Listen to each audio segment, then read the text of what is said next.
She'd spent 6 months brokering peace between kingdoms that had been bleeding each other dry for generations. Queen Evelyn Hart had signed treaties in freezing war tents, negotiated with warlords who saw women as decorations, and dragged the Northern Kingdom back from the edge of collapse. But none of that prepared her for what she'd find in her own goddamn bedroom. Sometimes the knife that cuts deepest is the one held by the hand you trusted most. This is the story of a woman who thought loyalty meant something, who believed love was more than a political transaction, and who learned the hardest way possible that the throne you sit on means nothing if the people closest to you are sharpening knives behind your back. If you want to see how a queen rises from the ashes of betrayal, stick around until the end. Hit that like button and drop your city in the comments so I know my tribe is watching. The carriage wheels hit cobblestone harder than Evelyn expected, jarring her awake from a half-sleep she hadn't meant to fall into. 6 months. That's how long she'd been gone, dragging stubborn northern lords to a negotiating table they'd rather have burned. Her back ached from sleeping in military camps. Her hands were calloused from shaking hands with men who smiled while plotting her failure. But she'd done it. She'd actually done it. The peace treaties were signed, the northern borders were secure, and she was coming home early, 3 weeks ahead of schedule, because she couldn't stand another day away from Adrian. She pressed her palm against the carriage window, watching the palace come into view through sheets of rain. Blackthorn Manor stood like a crown of stone against the gray sky, all dark towers and ancient walls that had weathered centuries of wars. Her home. Their home. God, she'd missed him. The servants weren't expecting her. That was intentional.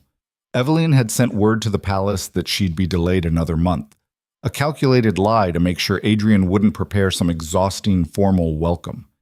She didn't want trumpets and crowds. She wanted to walk through the front door, find her husband in his study, and fall into his arms without a kingdom watching. Simple. Private. Theirs. The carriage stopped. Rain hammered the roof like accusatory fingers.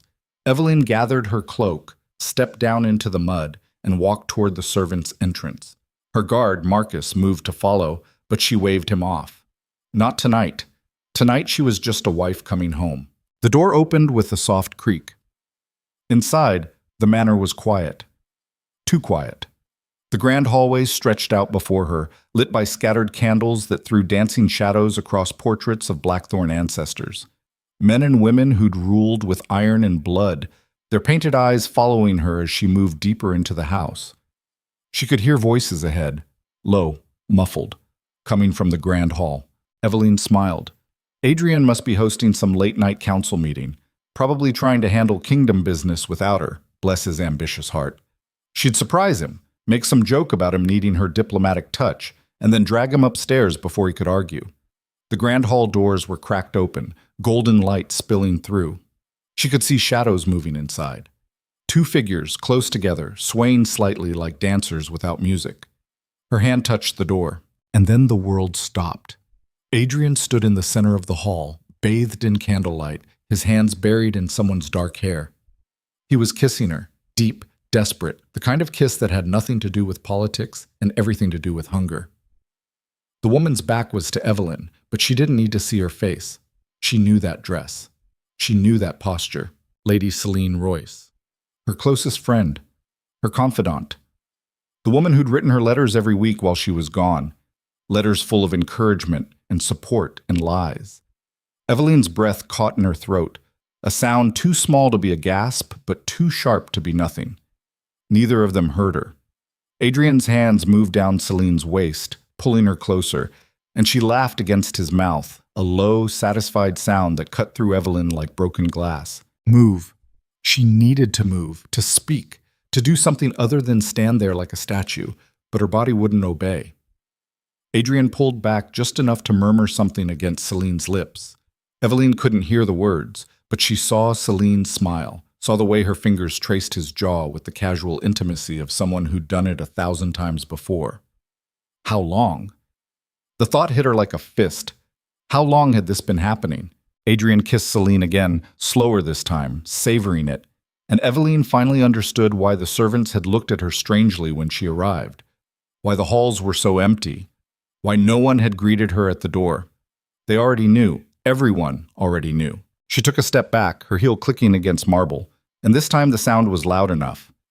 Adrian's head snapped up. His eyes met hers across the distance, and for one brief, horrible moment, she saw something flicker in his expression. Not guilt, not shame, annoyance, like she'd interrupted something important.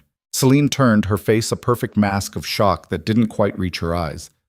"Oh, Evie," she started to say, but Evelyn was already moving, her legs carrying her backward down the hall, away from the light, away from the two people she'd trusted most in this world. She made it to the east wing before her knees gave out. Her back hit the wall, and she slid down, her dress pooling around her like a puddle of wasted dignity. The stone was cold against her spine. Good. She needed cold. She needed something real and solid because everything else had just turned to smoke. Footsteps echoed down the hall. Adrian's, steady and unhurried. He rounded the corner and stopped a few feet away, hands in his pockets like this was a casual conversation about grain shipments. His shirt was still wrinkled from Celine's hands. A piece of her dark hair clung to his shoulder. "Are you going to say something?" he asked, "or just sit there looking pathetic?" Evelyn stared at him. This was the man she'd married, the man she'd built a kingdom with, the man who'd held her on their wedding night and promised her forever. She didn't recognize him. "How long?" she said. Her voice came out steadier than she expected. Adrian sighed like she was being tedious. "Does it matter?" "Yes." He studied her for a moment, then shrugged. 4 months. Maybe 5. 5 months. While she'd been negotiating peace treaties in freezing tents, sleeping 3 hours a night, fighting to save a kingdom that included him, he'd been here, with Celine, in their home, in their bed. "Why?" Evelyn whispered. Adrian's expression shifted, something colder settling into his features. "Because you were gone, Evie. Because I needed someone here, someone who understood what it takes to run a kingdom, and you were too busy playing diplomat with northern savages. I was securing our borders. You were chasing glory." He said it like a fact, not an accusation. "You wanted them to love you more than you wanted to be here. So I found someone who actually wanted to stay." Evelyn pushed herself to her feet, her hands shaking. "That's not fair." "Fair?" Adrian laughed, the sound sharp and humorless. "You want to talk about fair? You've been the people's golden queen for 6 months, Evie. Praised, celebrated, beloved.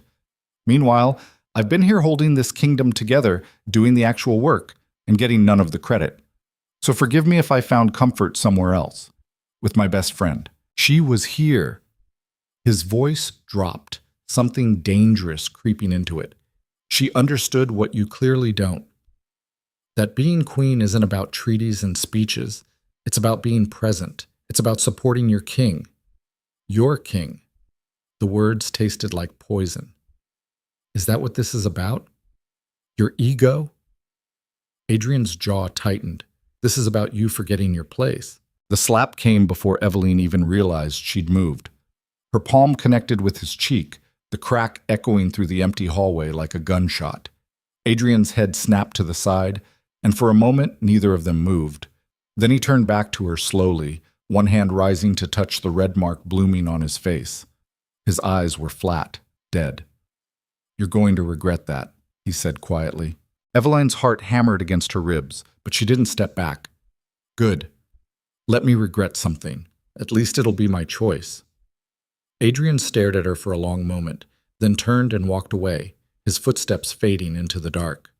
Evelyn stood there, alone in the hallway, her hands still burning from the impact. She'd hit a king. She'd hit her husband. And somehow, it was the most honest thing that had passed between them in months. The next morning came too fast and too bright. Evelyn hadn't slept. She'd spent the night in one of the guest chambers, staring at the ceiling, her mind racing through every conversation, every letter, every moment of the last 6 months, trying to find where it had all gone wrong. But there was no single moment, no clear break, just a slow, steady erosion of everything she'd thought was solid. A knock on the door, soft, hesitant. "Come in," Evelyn said. The door opened and Mira stepped inside, her head bowed. The young servant girl looked terrified, her hands twisting in her apron. "Your Majesty," she whispered, "I brought breakfast." "Thank you." Evelyn watched her set the tray down, noting the way her hands shook. Mira. The girl froze. Yes, Your Majesty. How long have you known? Mira's face went pale. I don't lie to me. Please. Evelyn kept her voice gentle. I just need the truth. Tears welled in Mira's eyes. 3 months, she whispered. Maybe longer. We weren't supposed to say anything. The king made it clear that anyone who spoke would be dismissed. But, Your Majesty, I'm so sorry. We all are. It's not right what he's doing. It's not right at all. Evelyn nodded slowly, something cold and sharp settling in her chest. Thank you for telling me. Mira fled, leaving Evelyn alone with the untouched breakfast and the crushing weight of confirmation. The servants knew. The court knew. Everyone knew, and they'd all chosen silence over loyalty. She stood, walked to the window, and looked out over the palace grounds. Nobles were already gathering in the courtyard below, preparing for the day's sessions. She could see Celine among them, laughing with a group of ladies, looking radiant and unbothered. Of course. Why would she be bothered? She'd won. Evelyn's reflection stared back at her from the glass, dark circles under her eyes, hair still tangled from yesterday's travel. She looked like someone who'd been fighting a war, and maybe she had been.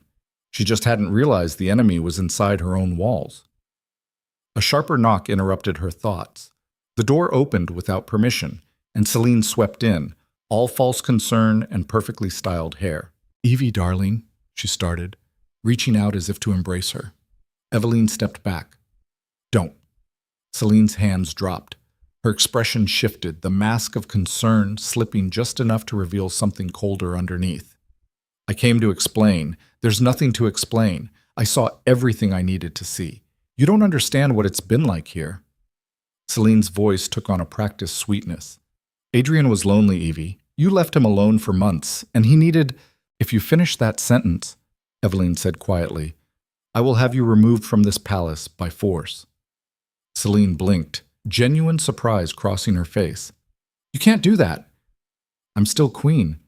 Evelyn met her eyes. And right now I'm deciding whether you're worth the scandal of a public exile or if I should just let everyone watch you destroy yourself. Celine's expression hardened. You think you're better than me.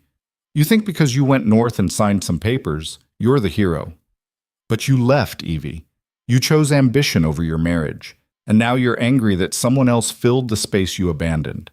I was serving our kingdom. You were serving your ego. Celine's voice turned sharp.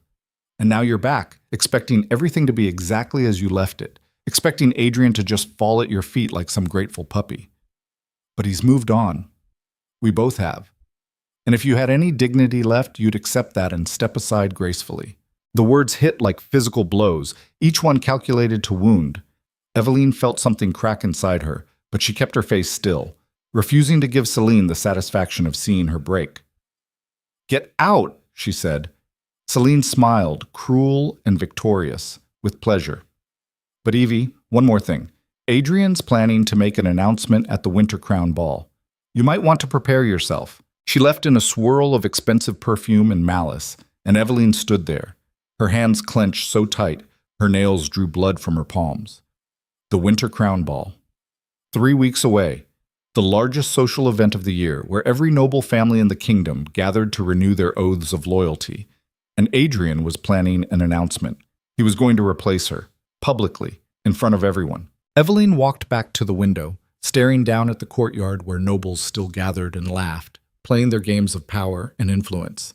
She'd spent her whole life learning those games, mastering the art of diplomacy and grace. But she'd never learned the most important lesson, that sometimes the people closest to you are the most dangerous. Her reflection stared back at her, and for the first time in her life, she didn't recognize the woman looking back. That woman was weak, trusting, naive. That woman needed to die. Tachekak. 3 days passed in a blur of cold formality. Adrian avoided her. Celine haunted the palace like she owned it, and Evelyn played the role of dignified queen, attending councils, signing documents, smiling at nobles who whispered behind her back.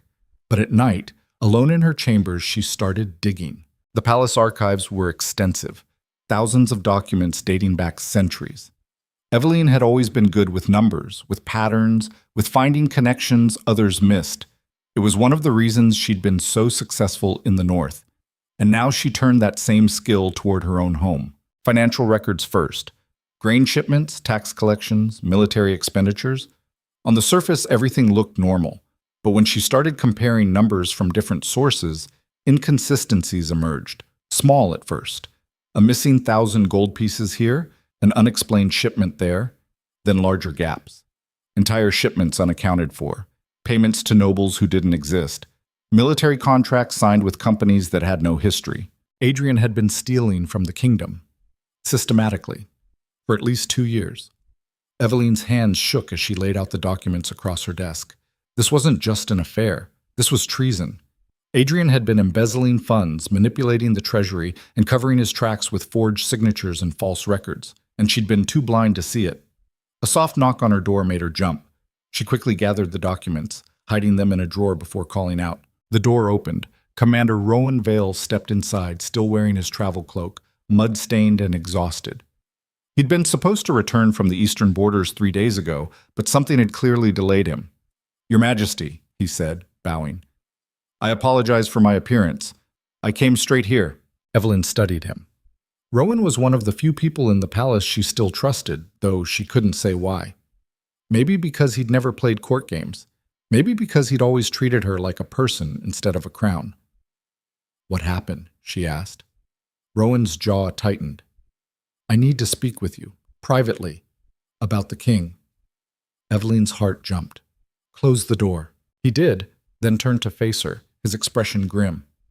"Your Majesty, I don't know how to say this gently, so I'll just say it. King Adrian tried to have me killed." The room tilted. "What?" 3 nights ago, on my way back from the eastern borders, my convoy was ambushed. Professional soldiers, not bandits. They knew exactly where we'd be and when. Rowan pulled a folded letter from his cloak, tossed it on her desk. "I found this on one of the bodies. It's Adrian's seal." Eveline opened the letter with trembling hands. The orders were clear. Eliminate Commander Vale. Make it look like border raiders. No witnesses. Adrian's signature sat at the bottom, bold and unmistakable. "Why?" Evelyn whispered. "Why would he do this?" Rowan's expression was carefully neutral. "Because I refused to falsify military reports. He wanted me to inflate threat assessments from the north, justify larger military budgets. When I wouldn't cooperate, he tried to exile me. When that didn't work, he decided to make it permanent." Evelyn set the letter down, her mind racing. How many others? How many people had Adrian removed because they wouldn't play along? "I don't know," Rowan said quietly. "But, Your Majesty, you need to be careful. If he's willing to kill me, he won't hesitate to come after anyone else who threatens his control, including you." The words hung in the air between them, heavy with implication. "He's going to announce Celine as the new queen at the winter ball," Evelyn said. "Isn't he?" Rowan nodded slowly. "That's the rumor in the guard. He's been quietly building support among the nobles, promising them favorable trade deals and positions if they back the transition. He's framing it as necessary for stability, claiming you've been absent too long and the kingdom needs a queen who's present." "Translation?" Evelyn said bitterly. "A queen he can control." Yes, she stood, pacing to the window. Outside, storm clouds gathered over the palace, dark and threatening. "Can you prove any of this?" "I can prove he tried to kill me. The rest is speculation, but the evidence is there if you know where to look. Financial irregularities, forged documents, nobles suddenly becoming wealthy after supporting him." Rowan paused. "Your Majesty, what are you planning to do?" Evelyn turned to face him, something cold and sharp settling in her chest. "I'm going to destroy him." Rowan's eyebrows rose. "That's a dangerous game." "He started it." She walked back to her desk, pulled out the financial records she'd been compiling. "I found evidence of embezzlement, fraud, and treason. If we can gather enough proof before the winter ball, we can expose him publicly, turn his own celebration into his downfall. And if we can't gather enough proof, then I'll improvise." Evelyn met his eyes. "Rowan, I need to know. Are you with me?" The commander studied her for a long moment, something shifting in his expression. "I've served this kingdom for 20 years, Your Majesty. I've seen good rulers and bad ones, and I've learned that loyalty isn't about crowns or titles. It's about doing what's right. He straightened, his hand going to his sword hilt in salute. So yes, I'm with you. Relief flooded through her. Then we have work to do. The next 2 weeks were a careful dance of deception. During the day, Eveline played the role of broken queen, attending councils with downcast eyes, letting nobles whisper about her weakness. At night, she and Rowan worked in secret, gathering evidence, interviewing loyal servants, building a case that could bring Adrian down. They discovered more than she'd expected.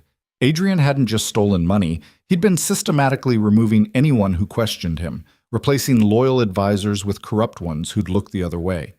He'd forged treaties, manipulated trade agreements, and sold military secrets to neighboring kingdoms. The man she'd married was a traitor in every sense of the word, but proving it was harder than finding it. Adrian had been careful, covering his tracks with layers of plausible deniability. Every fraudulent contract had a legitimate signature.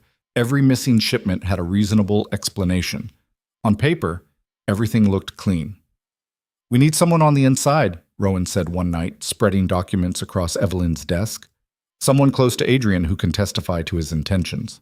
Eveline's mind turned to Celine, then dismissed it. Celine would never betray Adrian. She'd tied her future to his too completely. "What about the servants?" she suggested. "They see everything." Rowan shook his head. "Their testimony won't hold weight against a king's word. We need someone with status, a noble who's been complicit but might be convinced to turn." "Lord Castor," Eveline said suddenly. "He's been managing the treasury for Adrian. If anyone knows where the bodies are buried, it's him. Can we trust him?" "No, but we can scare him." Eveline stood, a plan forming. "Rowan, how many guards can you count on?" 50. "Maybe 60 if we move carefully." "That'll do." She turned to face him, something fierce burning in her chest. "Tomorrow night, we're going to pay Lord Castor a visit. And we're going to give him a choice. Help us, or go down with Adrian." Rowan smiled, the first genuine smile she'd seen from him in weeks. "Yes, Your Majesty." Lord Castor's estate sat on the edge of the palace grounds, a sprawling mansion built on wealth that came from decades of careful corruption. Eveline had been to dinner here once, years ago, before she'd understood what kind of man Castor really was.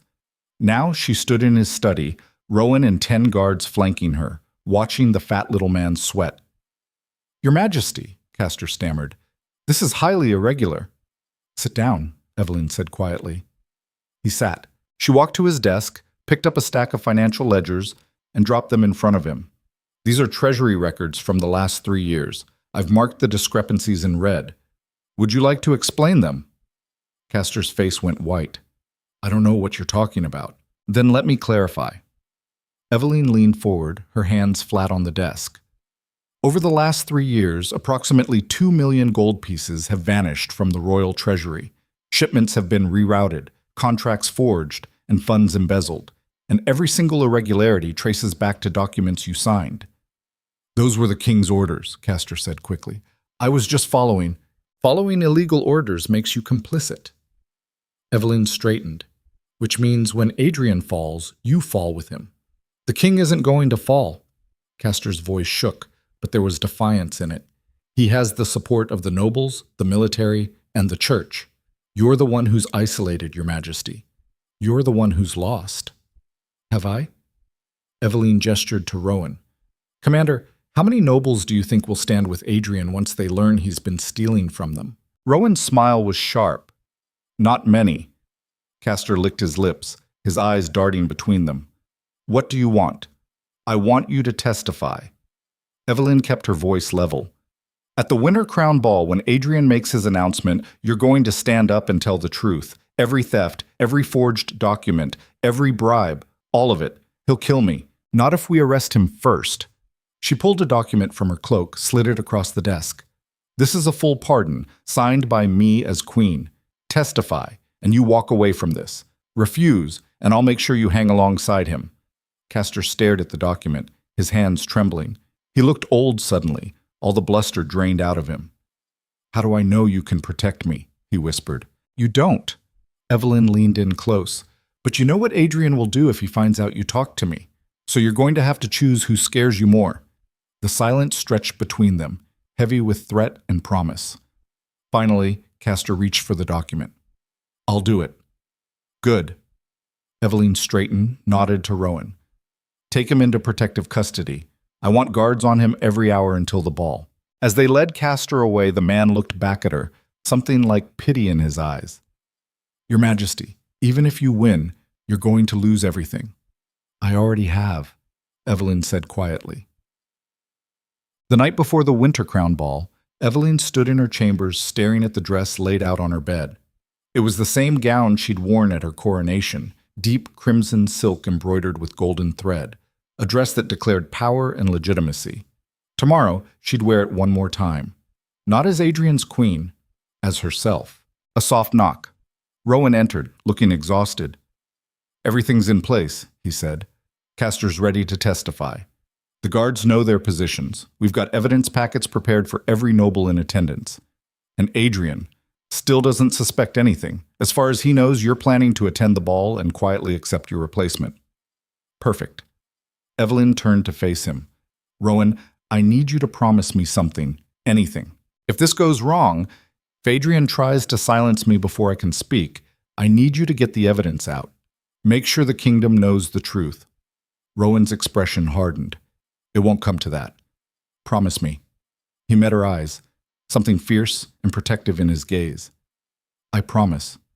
Thank you. She hesitated, then asked the question that had been haunting her for weeks. Why are you doing this? You could have walked away. Disappeared after the ambush. Instead, you came back. Rowan was quiet for a moment. Because I'm tired of watching good people get crushed by corrupt ones. Because I've spent 20 years following orders, and I want to follow someone worth believing in. He paused. And because you remind me what this kingdom is supposed to stand for. The words settled between them, honest and raw. I'm not a hero, Evelyn said quietly. I'm just someone who got angry enough to fight back. Sometimes that's all it takes. Rowan stepped closer, his voice dropping. Your Majesty, whatever happens tomorrow, you need to know something. You're not alone in this. You have people who believe in you, who see what you're trying to build, and we're going to stand with you, no matter what. Evelyn felt something crack in her chest, something she'd been holding tight for weeks. She nodded, not trusting her voice. Rowan bowed, turned to leave, then paused at the door. Get some rest, Your Majesty. Tomorrow, we make history. He left, and Evelyn stood alone in her chambers, staring at the crimson dress that would either mark her triumph or her funeral. Outside, the storm finally broke, rain hammering against the windows like 1,000 desperate fingers. And somewhere in the palace, Adrian was planning his victory celebration, completely unaware that his queen had sharpened her knives and was coming for his throne. The Winter Crown Ball arrived with all the pageantry and excess the kingdom could muster. Nobles flooded the palace in silk and jewels, their laughter echoing through marble halls as servants rushed to keep wine glasses full. The grand ballroom had been transformed into something from a fever dream, all gold and crystal and candlelight designed to impress and intimidate. Evelyn stood at the top of the main staircase, hidden behind a pillar, watching the crowd gather below. She wore the crimson dress, her hair pulled back, severe and simple, no jewelry except her wedding ring. She'd considered leaving it off, but decided against it. Let Adrian see what he was throwing away. Your Majesty, a servant whispered, the king is about to begin. Evelyn nodded, her heart hammering against her ribs. She could see Adrian at the center of the ballroom, resplendent in black and gold, Celine on his arm like a piece of expensive decoration. They looked perfect together, she had to admit. Two beautiful predators who'd found each other. The music stopped. Adrian raised his hand, and the room fell silent. My friends, he began, his voice carrying across the ballroom with practiced ease. Tonight, we gather to celebrate not just the turning of seasons, but the dawn of a new era for our kingdom. Evelyn's hands clenched. This was it. I know there have been rumors, Adrian continued, whispers about changes in the royal household. And I stand before you tonight to confirm those whispers are true. Gasps rippled through the crowd. Nobles leaned in, hungry for scandal. For too long, our queen has been absent. Serving the kingdom abroad, yes, but absent nonetheless. And in her absence, I've had the privilege of working closely with someone who has proven herself invaluable to our continued prosperity. He turned to Celine, took her hand. Lady Celine Royce has been my closest advisor, my trusted confidant, and my partner in governance. And tonight, I am proud to announce that she will soon be something more. The crowd erupted in shocked murmurs. Some nobles looked scandalized, others looked calculating, already measuring how this shift in power would affect their own positions. And that was when Evelyn moved. She descended the staircase slowly, deliberately, her crimson dress flowing behind her like spilled blood. The crowd noticed her immediately, conversations dying mid-sentence as heads turned. Adrian's speech faltered. His eyes found hers across the distance, and she saw recognition flash across his face. Fear. Good. Forgive the interruption, Evelyn said, her voice cutting through the sudden silence. But I believe my husband was about to make a terrible mistake. She reached the ballroom floor, walked through the parting crowd like a blade through water. Nobles scrambled out of her way, their faces a mixture of shock and morbid fascination. Adrian recovered quickly, his expression shifting to one of practiced concern. Evie, this isn't the time. Oh, I think it's exactly the time. Evelyn stopped a few feet away from him, close enough to see the muscle jumping in his jaw. You wanted to make an announcement, so let's make one. Let's tell everyone the truth. Adrian's smile turned dangerous. The truth is that you've been absent for months while I held this kingdom together. The truth, Evelyn said louder, is that while I was negotiating peace treaties in the north, you were here embezzling funds, forging documents, and committing treason against the very kingdom you claim to love. The ballroom exploded in noise. Nobles shouted, some in outrage, some demanding proof. Adrian's face went white, then red with fury. You're hysterical, he said. Grief and jealousy have obviously... I have proof. Evelyn gestured, and Rowan stepped forward from the crowd, carrying a wooden chest. Inside this chest are 3 years of financial records, forged contracts, falsified military reports, and testimony from nobles you've been bribing. She met Adrian's eyes. Did you really think I wouldn't notice 2 million gold pieces missing from the treasury? That's absurd, Adrian said, but his voice had lost its certainty. Those records are sealed. You have no authority. I'm the queen. Evelyn's voice turned to ice. I have every authority. She opened the chest, began pulling out documents, handing them to nearby nobles. Lord Harrington, you might be interested in this contract showing your grain shipments were rerouted and sold to enemy kingdoms. Lady Westbrook, here's the record of the bribe you received to support my husband's bid to replace me. And Lord Castor. She turned to where Castor stood, flanked by guards.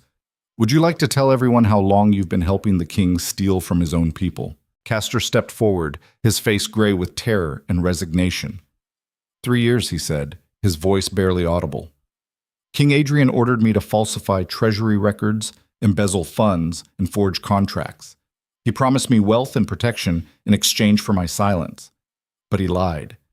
He's been planning to eliminate everyone who knows the truth, and I refuse to die for his ambition. The ballroom descended into chaos. Nobles shouted accusations. Guards moved to surround Adrian. And through it all, Evelyn stood perfectly still, watching her husband's carefully constructed world collapse around him. Adrian's mask finally shattered. His hand went to the sword at his hip, his face twisted with rage. You stupid, ungrateful bitch, he snarled. I gave you everything. A crown, a title, legitimacy. And this is how you repay me. You gave me nothing, Evelyn said quietly. I earned every inch of that crown through blood and diplomacy, while you sat here playing king with stolen gold. Adrian drew his sword. The ballroom gasped. Nobles scrambled backward, creating a circle around them. Put it down, Rowan commanded, his own sword drawn, guards flanking him. But Adrian wasn't looking at Rowan. He was staring at Evelyn with such pure hatred that for a moment she thought he might actually strike her down in front of everyone. Do it, she said softly. Prove to everyone exactly what kind of man you are. Adrian's sword trembled. Then, with a roar of fury, he lunged. Rowan moved like lightning, his blade intercepting Adrian's with a screech of steel. The two men crashed together, swords flashing in the candlelight as guards rushed forward to separate them. It took 6 men to restrain Adrian. He fought like a rabid animal, screaming threats and curses, his perfect composure completely shattered. Celine tried to run, but guards caught her at the door, dragging her back, kicking and screaming. The ballroom had become a battlefield of silk and scandal. Nobles shouting over each other, some demanding Adrian's head, others trying to salvage their own reputations by denouncing him loudly. And through it all, Evelyn stood at the center, perfectly still, watching the man she'd once loved be dragged away in chains. Rowan approached, breathing hard, a cut on his cheek from Adrian's wild strike. "It's done," he said quietly. Evelyn nodded, feeling nothing. No triumph, no relief, just a vast, echoing emptiness where her heart used to be. But as guards hauled Adrian toward the dungeons, he looked back at her one last time, his eyes burning with promise. "This isn't over," he snarled. "You think you've won, but you have no idea what's coming. I have allies you've never even heard of, Evie. Powerful people who won't let you destroy everything I've built. And when they come for you, and they will come for you, there won't be anywhere in this kingdom you can hide." The doors slammed shut, cutting off his threats, but the words lingered in the air like poison. Evelyn felt Rowan's hand on her shoulder. "We'll protect you," he said. She nodded, but deep down, she knew the truth. Adrian might be in chains, but the real war was just beginning. The dungeons beneath Blackthorn Manor smelled like rot and old fear. Evelyn descended the stone steps slowly, each footfall echoing in the narrow passage like a countdown. 2 guards flanked her, their torches throwing dancing shadows across walls that had witnessed centuries of suffering. She shouldn't be here. Rowan had made that clear when she'd announced her intention to visit Adrian in his cell. "It's too dangerous," he'd said. "Let him rot. You don't owe him anything." But this wasn't about owing. This was about ending things properly, on her terms. The guard stopped at the last cell, iron bars thick as a man's wrist. Beyond them, Adrian sat on a stone bench, still wearing the clothes from the ball, now stained and wrinkled. He looked up when he heard her approach, and something flickered in his eyes. Not remorse, something sharper. "Come to gloat?" he asked. Evelyn stepped closer to the bars, close enough to see the bruise blooming on his jaw where one of the guards had gotten enthusiastic during the arrest. "No. I came to understand." "Understand what? Why?" She kept her voice level. "Why you threw everything away. We had a kingdom, Adrian. We had power, stability, a future. And you destroyed it for what? Money, Celine, Saturday. Tell me it was worth it." Adrian laughed, the sound bitter and raw. "You still don't get it. None of this was about Celine or money, Evie. It was about control.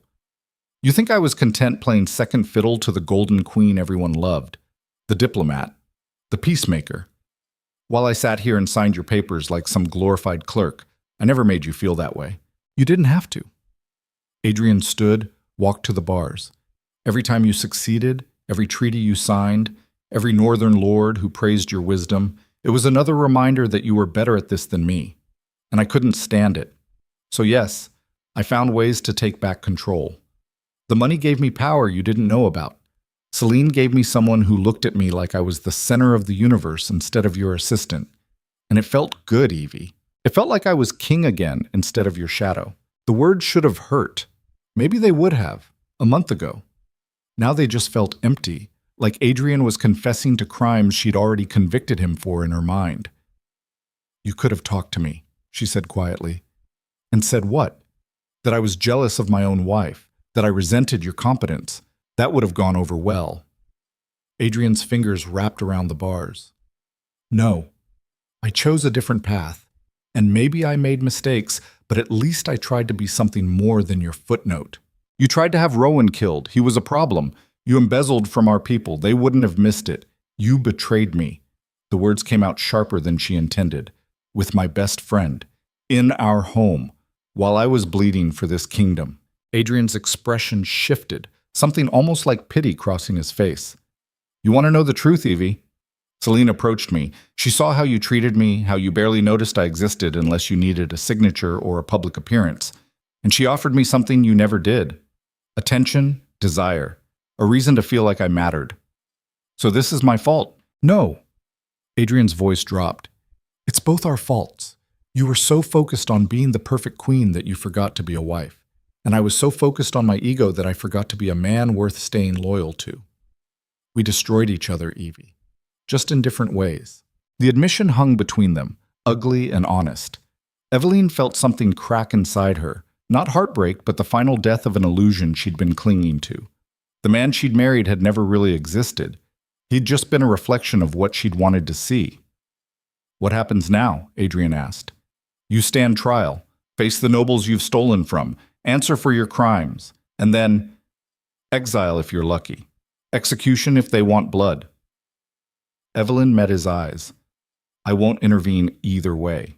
Adrian nodded slowly, like he'd expected nothing less. "For what it's worth, I did love you once. Before the crown got in the way. Before we became what we are now." "I know." Evelyn turned to leave, then paused. "Adrian, that threat you made at the ball, about powerful allies coming for me, was that real or just rage talking?" Adrian's smile was thin and dangerous. "What do you think?" She studied his face, looking for the lie, but his eyes were flat, unreadable. "If you're trying to scare me, it won't work." "I'm not trying to scare you, Evie. I'm trying to warn you." Adrian moved closer to the bars, his voice dropping to barely a whisper. "You think you've won because you exposed me in front of the court. But the court is just theater. Real power doesn't live in ballrooms. It lives in shadows, in agreements made behind closed doors, in debts and favors and blood oaths that go back generations. And I've made promises to people who don't forgive broken deals." "What people? If I told you, they'd kill me. Maybe they'll kill me anyway." Adrian's laugh was hollow. "But either way, they'll come for you. And when they do, you're going to wish you'd died beside me." Evelyn's heart hammered against her ribs, but she kept her face still. Empty threats from a desperate man. Believe what you want. Adrian turned away, walking back to his bench. "Just remember I tried to warn you when they come knocking." She left without another word, climbing back up the stone steps with Adrian's voice echoing in her head. The guard sealed the dungeon door behind her with a heavy clang that sounded too much like finality. Rowan was waiting in the corridor above, his expression grim. "Did you get what you needed?" "I'm not sure." Evelyn pulled her cloak tighter, suddenly cold despite the warm air. "He says there are people coming for me. Powerful allies he made promises to. He's trying to manipulate you, make you paranoid so you'll doubt yourself." "Maybe. But what if he's not?" Rowan's jaw tightened. "Then we'll deal with them like we dealt with him, together." The words settled between them, solid and reassuring. Evelyn nodded, letting herself believe it for a moment, but as they walked back toward her chambers, she couldn't shake the feeling that Adrian's warning had been real, that somewhere in the shadows, something was already moving toward her, and this time, she might not see it coming until it was too late. Tsag. The trial began 3 days later in the Great Hall, packed with nobles who'd come from across the kingdom to watch a king fall. They filled the galleries like vultures, their silk and jewels grotesque against the somber proceeding. This wasn't justice. This was entertainment. Evelyn sat on the raised platform where the throne normally stood, but she'd had it removed. This wasn't about crowns. This was about accountability. Adrian was brought in chains, flanked by guards. He'd been given clean clothes, his hair combed, his face shaved. Someone had tried to make him look regal, but the iron around his wrists ruined the effect. He looked like exactly what he was, a criminal. The charges were read by Lord Chancellor Harwick, his voice booming across the hall. Embezzlement, treason, conspiracy to commit murder, fraud, adultery. The list went on, each accusation punctuated by gasps and murmurs from the crowd. "How does the accused plead?" Harwick asked. Adrian looked directly at Evelyn. "Guilty. On all counts." The hall erupted. Nobles shouted over each other, some demanding immediate execution, others calling for exile. Harwick slammed his staff against the floor, calling for order. Evelyn raised her hand, and the noise died. "You admit to these crimes." "I do." Adrian's voice was steady. "I embezzled funds to secure alliances you wouldn't approve. I ordered Commander Vale's death because he threatened those plans. I committed adultery because my marriage was already dead. And I attempted to replace you because this kingdom needs a ruler who's actually present." The last words were a blade aimed directly at her, and the crowd knew it.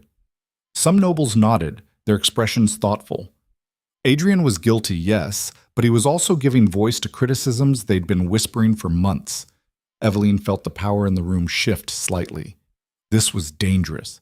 Adrian was trying to turn his trial into an indictment of her. You claim the kingdom needs a present ruler, she said carefully. Yet you were the one stealing from the treasury while I secured peace treaties that will save thousands of lives. You were the one betraying loyal soldiers while I negotiated borders that will bring prosperity for generations. So tell me, Adrian, which one of us was truly absent? Adrian's smile was sharp. You were physically present in the north, yes, but you were absent here, Evie. Absent from your marriage, absent from the daily governance that keeps a kingdom running. You flew in like some conquering hero, signed your treaties, and expected everything to be exactly as you left it. But kingdoms don't wait for absentee queens. They move forward with or without you. The words hit their mark. Eveline could see nobles shifting, reconsidering. Adrian was good at this, even in chains. He'd always been good at reading a room, knowing exactly what to say to plant doubt. She stood, walked to the edge of the platform. My husband believes that presence is measured in proximity. That being a good ruler means staying inside palace walls and counting coins. But I believe leadership is measured in results, in lives saved, in wars prevented, in futures secured. She turned to face the assembled nobles. I left this palace to serve our kingdom. And yes, that meant trusting others to maintain what we'd built here. Unfortunately, I trusted the wrong person. That's your defense, Adrian called out, that you were too naive to see what was happening in your own home. No. Eveline's voice turned to ice. My defense is that I was doing my job while you were stealing from yours. And now you want to make this about my absence instead of your crimes. But this trial isn't about me, Adrian. It's about you. And the evidence against you is overwhelming. She gestured, and Rowan stepped forward with the wooden chest from the ball, now joined by 3 more. Financial records, testimonies, forged documents, the physical proof of Adrian's betrayal, laid out for everyone to see. Lord Castor was called to testify first. He looked small and frightened in the witness chair, but his voice held steady as he described 3 years of systematic fraud, how Adrian had ordered him to falsify records, how money had been funneled to secret accounts, how nobles had been bribed to support Adrian's eventual coup. Other witnesses followed. Servants who'd seen Celine and Adrian together, guards who'd been ordered to ambush Rowan, merchants who'd been paid to provide false invoices. Each testimony built on the last, creating a picture of corruption so complete it was almost artistic in its scope. Through it all, Adrian sat silent, his expression unreadable. Finally, as the sun began to set and cast long shadows across the hall, Harwick called for the verdict. The noble jury filed out to deliberate, leaving the hall in tense silence. Eveline returned to her seat, exhausted. Rowan approached, offered her water. You did well, he said quietly. Did I? Eveline took the cup, her hands trembling slightly. Half that room is still deciding whether Adrian had a point, whether I was negligent, whether this is somehow my fault. It's not, isn't it? She looked at him. I did leave. I did prioritize diplomacy over domestic stability. Maybe if I'd been here, he would have found another excuse. Rowan's voice was firm. Corrupt people don't need reasons, Your Majesty. They create them. Adrian chose his path long before you left for the north. The jury returned faster than expected.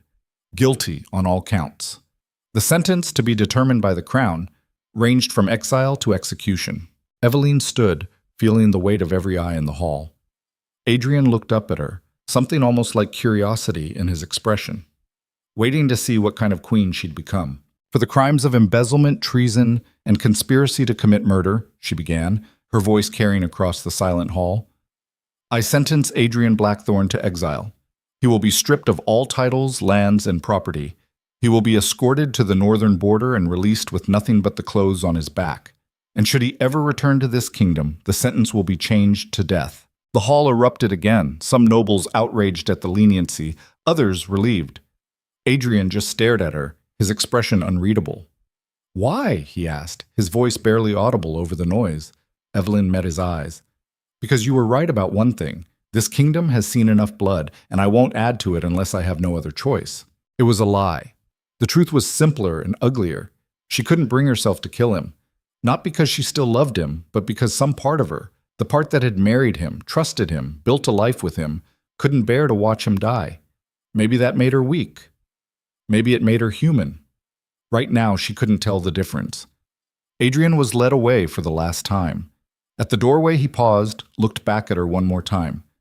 "You'll regret this mercy," he said. "Probably," Evelyn replied. Then he was gone, and she was left standing alone on the platform, surrounded by nobles who couldn't decide if she was a hero or a fool. Okay. Celine's trial was shorter, more brutal. She'd tried to flee the capital twice before they caught her, and the nobles took that as proof of guilt before a single witness testified.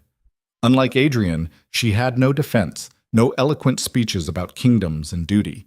She just sat in the witness chair and glared at Evelyn with naked hatred. "You ruined everything," she said, when asked if she had anything to say in her defense.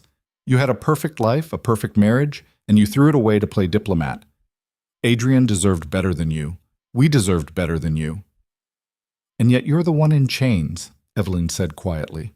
Celine laughed, sharp and bitter. "For now. But you'll get what's coming to you, Evie. Adrian was right. There are people who won't forgive what you've done. And when they come for you, I hope I'm there to watch." The threat should have sounded empty coming from a woman facing exile. But there was something in Celine's eyes, a certainty that made Evelyn's skin crawl. The verdict was swift. Guilty. Exile. Same terms as Adrian, but in opposite directions.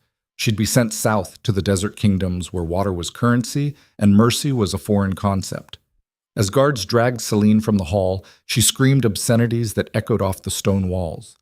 Evelyn watched her go, feeling nothing. No triumph, no relief. Just a bone-deep exhaustion that made her want to sleep for a year. "It's over," Rowan said, appearing at her side. "Is it?" Evelyn asked. He didn't answer, because they both knew the truth. Adrian and Celine were gone, but the damage they'd done remained. The court was fractured. Half the nobles supported Evelyn's decisions. The other half whispered that she was too harsh, too vengeful, too damaged to rule effectively. And then there were the threats. Adrian's mysterious allies, Celine's certainty that something was coming. Evelyn had won the battle, but the war felt like it was just beginning. 2 weeks after the trials, Evelyn stood in what used to be Adrian's private study, sorting through documents he'd left behind. Most of it was mundane. Trade agreements, military reports, correspondence with minor nobles, nothing incriminating beyond what they'd already used at trial. But then she found the locked drawer. It took Rowan and a pry bar to get it open. Inside was a single leather journal, no markings on the cover. Evelyn opened it, began reading, and felt her blood turn to ice. The journal was a ledger of debts and promises. Names she recognized and names she didn't. Nobles Adrian had bribed. Merchants he'd paid off. Guards he'd compromised. But worse than that were the entries near the end. Debt paid to the Covenant. 20,000 gold. Return favor. Removal of obstacles to succession. The Covenant. Evelyn had heard the name exactly once, years ago, whispered by a dying assassin who'd tried to kill her father. A shadow organization that dealt in power, secrets, and blood. Most people thought they were a myth, a ghost story to scare ambitious nobles. But here was Adrian's handwriting, documenting payments to them, promises made, favors owed. "Rowan!" she called out. He appeared in the doorway, took one look at her face, and crossed the room in 3 strides. "What is it?" She handed him the journal, read the last 10 pages. His expression darkened with each line. When he finished, he looked up at her with something like fear in his eyes. This can't be real. Adrian believed it was. And if he owed them a debt, if he promised them something he can't deliver now that he's exiled, they'll come to collect from you. Rowan closed the journal carefully, like it might explode. "Your Majesty, if the Covenant is real, if they're actually involved, we're in serious danger. These aren't nobles playing court games. They're assassins, spies, people who've toppled kingdoms for sport. What do they want?" Evelyn flipped to an earlier page, found a passage that made her stomach turn. Adrian had promised them access to the northern trade routes she'd just secured, control over key military positions, and most chillingly, a queen who would look the other way while they consolidated power. He sold them a puppet ruler, she said. He promised them Celine would play along. And now that I've ruined that plan, you're an obstacle. Rowan's jaw tightened.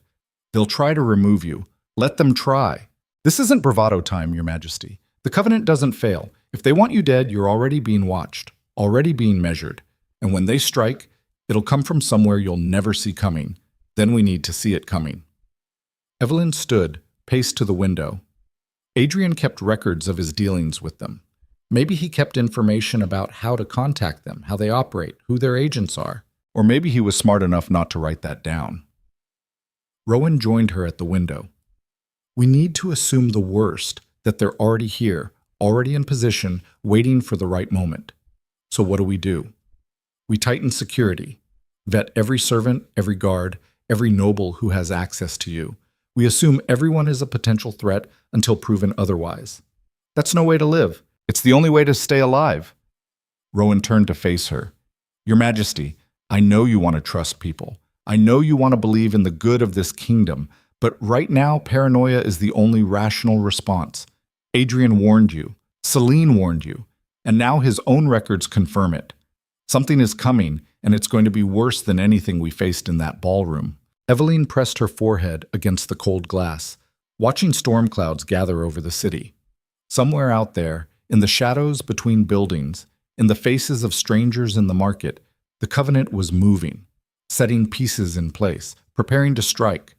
She'd thought exposing Adrian would be the end of this nightmare.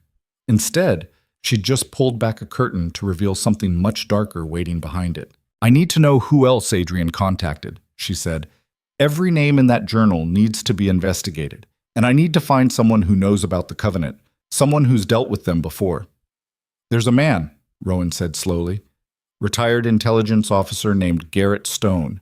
He used to run covert operations for your father. If anyone knows about shadow organizations, it's him. Where is he? Last I heard, he was living in the southern mountains. Hermit life. Refused to have anything to do with the capital after your father died. Convince him to come. Evelyn turned from the window. Offer him money, titles, whatever it takes. I need someone who understands how these people think. And if he refuses, then I'll go to him myself. Rowan looked like he wanted to argue, but something in her expression stopped him. He nodded once, sharp and military. I'll send a messenger today. Thank you. Evelyn picked up Adrian's journal, felt the weight of all those secrets and lies. This stays between us. No one else sees it until we know who we can trust. Agreed. He left, and Evelyn was alone again with her dead marriage and her very living enemies. She opened the journal to a random page, found an entry from 3 years ago. Met with the Weaver today. She's remarkable. Beautiful, deadly, utterly without conscience. She says the Covenant can give me everything I want. All I have to do is pay the price when they ask. I said yes. I think Evie would call this treason. I call it insurance. The Weaver. Another name, another thread to pull. Evelyn closed the journal, locked it in her own desk, and tried not to think about how many secrets Adrian had kept, how many lies she'd lived beside without knowing. But most of all, she tried not to think about the fact that somewhere in this kingdom, someone called the Weaver was already planning her death, and she had no idea what they looked like, where they were, or when they'd strike. Garrett Stone arrived 3 days later, looking exactly like a man who'd spent the last decade trying to disappear. Gray hair pulled back in a knot, scarred hands, eyes that saw too much and trusted nothing. He walked into Evelyn's private chambers like he was casing it for threats, noting exits and weaknesses with professional precision. Your Majesty, he said, his voice rough from disuse. Thank you for coming. Evelyn gestured to a chair. I know you didn't want to return to the capital. Still don't. Stone remained standing, but Rowan said it was urgent, something about the Covenant. You know about them? I know they're real. I know they're dangerous. And I know that if you're on their radar, you're probably already dead. He finally sat, his movements economical. So, tell me why I shouldn't just walk back to my mountains and let you handle your own mess. Evelyn slid Adrian's journal across the desk. Read that. Then tell me if you still think this is just my mess. Stone opened the journal, his expression unchanging as he read. But Evelyn saw the slight tightening around his eyes, the way his fingers gripped the pages just a fraction harder. When he finished, he closed it carefully and looked at her with something like pity. Your husband was an idiot. That's your professional assessment. He made deals with the Covenant without understanding what he was agreeing to. Stone tapped the journal. These favors he promised, access to trade routes and military positions, those aren't things the Covenant asks for lightly. They're building something, something big. And your husband just handed them the keys to your kingdom. Can we stop them? Stone laughed, sharp and humorless. No. The Covenant doesn't get stopped. They get survived, if you're lucky. But usually they just get what they want and move on to the next kingdom. That's not good enough. Evelyn leaned forward. I need to know how they operate, who their agents are, how to identify them before they strike. They operate through proxies, recruited agents who don't even know they're working for the Covenant until it's too late. Could be anyone. A servant, a guard, a trusted advisor. Stone's eyes met hers. Hell, could be me for all you know. But it's not. No. But the fact that you're willing to trust me proves my point. You're vulnerable, Your Majesty. And the Covenant specializes in exploiting vulnerability. Then teach me not to be vulnerable. Evelyn kept her voice steady. You ran covert operations for my father. You know how these people think. Help me protect my kingdom. Stone studied her for a long moment. Your father asked me the same thing once. I told him the price of that kind of knowledge was too high, that it would change him in ways he wouldn't like. And what did he say? He said he'd rather be changed than conquered. Stone's expression softened slightly. I see you have the same disease. Is that a yes? It's a warning. If I teach you what I know, you'll never sleep easily again. You'll see threats in every shadow, betrayal in every smile. It's a lonely, paranoid way to live. I'm already living that way. At least give me the tools to make it productive. Stone nodded slowly. All right, but we do this my way. Full security overhaul.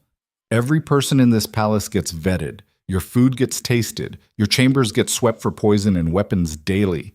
And you don't trust anyone, including people you think you know. Including Rowan. Especially Rowan. Stone's voice was flat. The Covenant's favorite tactic is turning your most trusted ally into your killer. They're patient. They'll spend years building trust, waiting for the perfect moment.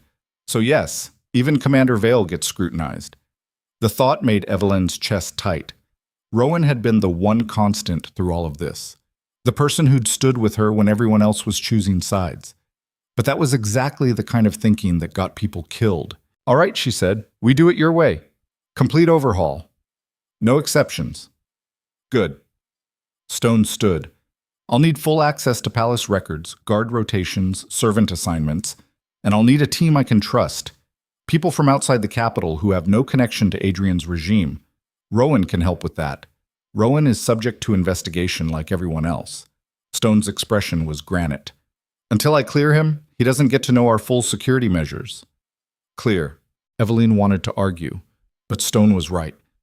If she was going to survive this, she needed to think like the enemy, and the enemy would absolutely try to use her trust in Rowan against her. Clear, she said. Stone headed for the door, then paused. Your Majesty, the Covenant doesn't make mistakes. If Adrian promised them something and you've disrupted that plan, they will come for you. And when they do, it won't be dramatic, won't be a spectacle. You'll just stop breathing one night, and by morning, someone else will be sitting on your throne. The only way to survive is to become more ruthless than they are. Can you do that? Evelyn thought about Adrian in his cell, about Celine screaming as guards dragged her away, about all the trust she'd given that had turned to poison. Yes, she said, I can. Stone nodded. Then maybe you've got a chance. He left, and Evelyn sat alone in her chambers, feeling the walls close in. Outside, the kingdom continued its daily rhythms. Nobles plotted, merchants traded, servants gossiped, and somewhere in that sea of normal life, the Covenant's agents were moving, preparing, waiting for her to make a mistake. She walked to her desk, pulled out parchment, and began writing. Not orders or decrees. A letter. To herself. Remember who you were before all this. The woman who believed in honor, in trust, in the goodness of people. Remember her, because you're about to kill her. You're about to become something harder, colder, more ruthless. And once you cross that line, you won't be able to go back. But you'll be alive. And maybe that's enough. She signed it, sealed it, and locked it in the drawer with Adrian's journal. 2 pieces of a life she was leaving behind.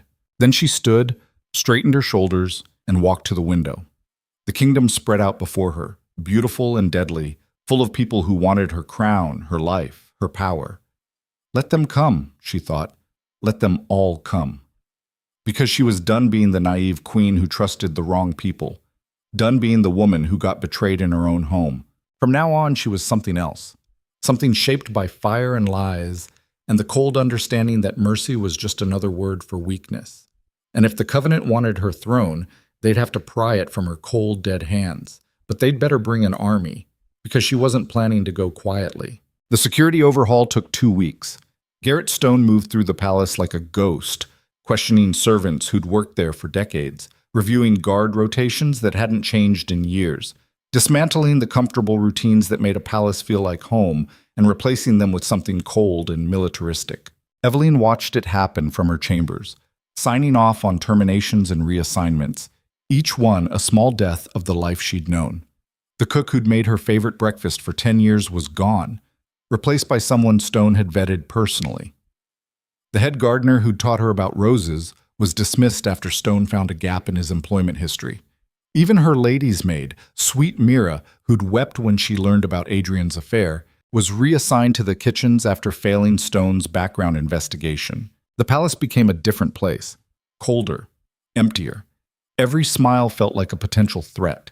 Every kindness looked like manipulation. And through it all, Rowan stayed at her side, even though she could see the hurt in his eyes every time Stone questioned his movements or double-checked his orders. He understood what she was doing. He just didn't like being on the receiving end of it. "Your Majesty," Stone said, appearing in her doorway without knocking. That was another new rule. No one knocked anymore. Doors stayed unlocked. Privacy was a luxury she couldn't afford. "What is it?" Evelyn asked, not looking up from the documents she was reviewing. "We have a problem." Stone crossed to her desk, dropped a sealed letter in front of her. "This arrived an hour ago. No messenger, no courier, just appeared in your private chambers." Evelyn's blood went cold.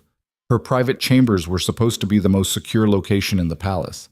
Guards at every entrance, windows sealed. The fact that someone had gotten inside without being detected meant the security overhaul had failed before it even finished. She picked up the letter, noting the absence of any seal or marking. Just plain parchment, folded once. Inside, a single sentence in elegant script. "You have something that belongs to us. We would like it back." No signature, no demands. Just a statement of fact that made Evelyn's skin crawl. "What do they want?" she asked. Stone's expression was grim. "My guess, the northern trade routes Adrian promised them. Or you, removed from power so they can install someone more cooperative." "How did they get in here?" "That's what I'm trying to figure out." Stone gestured to the room. "I've had this chamber swept 3 times. Guards posted at every entrance. Windows checked for tampering. Either they've got someone inside our security team or they're using methods I've never seen before." Evelyn set the letter down, her hand steady despite the fear crawling up her spine. "What do you recommend? We move you. Tonight. Different chambers, different guards. Tell no one where you're going until you're already there. And if they find me anyway, then we know the leak is someone with access to real-time information about your location." Stone's eyes were flat. "Someone very close to you." The implication hung between them. Rowan. It always came back to Rowan. "I want him investigated again," Evelyn said quietly. "Everything. Where he goes, who he talks to, what he does when he's not with me. Already doing it." Stone picked up the letter, studied it against the light. "Your Majesty, there's something else. The handwriting. It's distinctive. Whoever wrote this has formal training. Noble education. This isn't some hired thug. This is someone from your world. Can you trace it?" "I can try. But if they're smart, and they clearly are, it'll lead nowhere. These people don't leave tracks unless they want to. Then what do?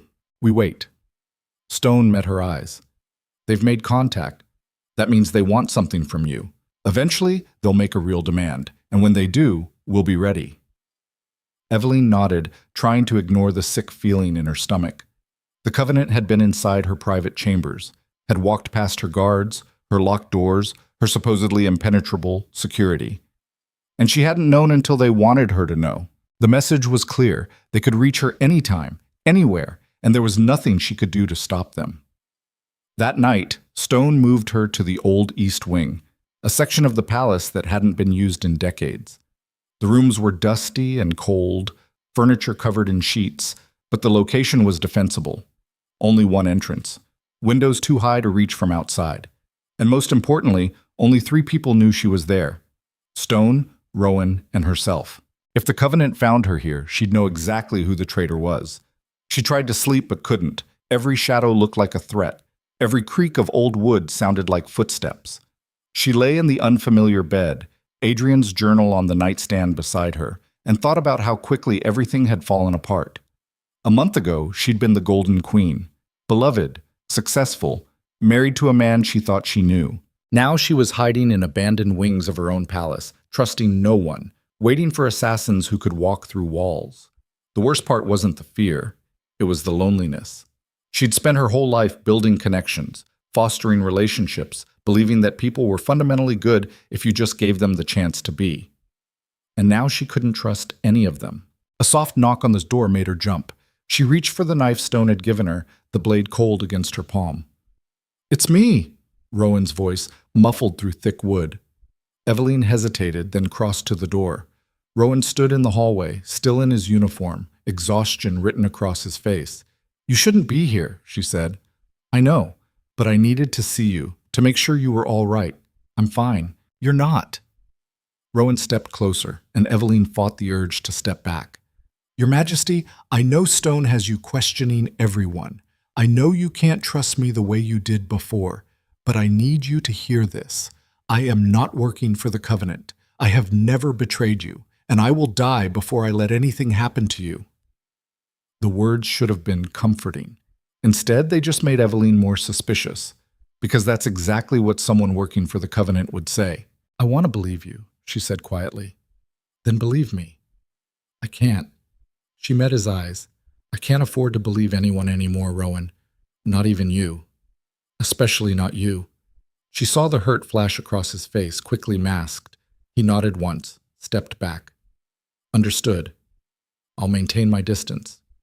But Your Majesty, when this is over, when you've caught whoever's really behind this, I hope you'll remember who stood beside you when everyone else ran."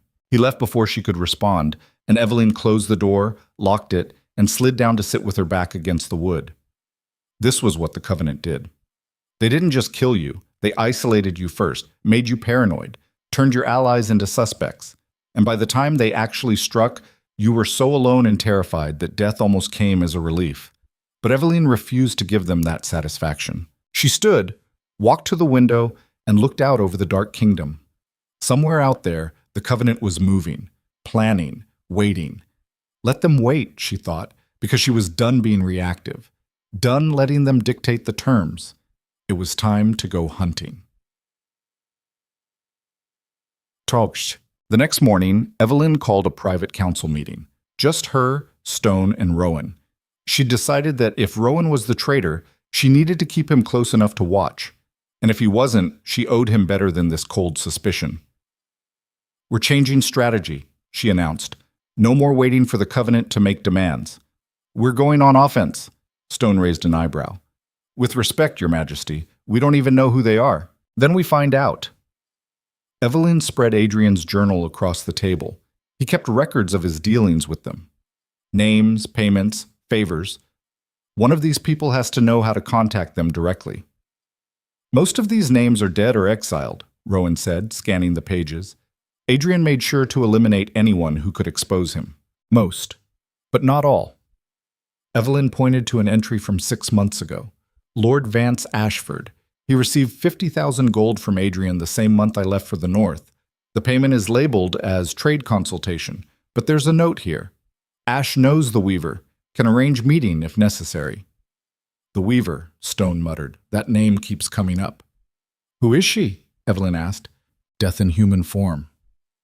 Stone's expression was dark. "The Weaver is the Covenant's chief operative. She doesn't have a real name, at least not one anyone knows. She just appears, completes whatever task the Covenant assigned, and disappears. Rumor is she's killed at least 30 high-profile targets over the last decade. Kings, generals, merchant lords, all made to look like accidents or natural causes. And Adrian met with her. According to this, yes." Stone tapped the journal. "Which means Lord Ashford can lead us to her." Where is Ashford now? Rowan asked. Still in the capital. Evelyn had checked that morning. He attended Adrian's trial but kept quiet. Voted guilty along with everyone else. Smart man.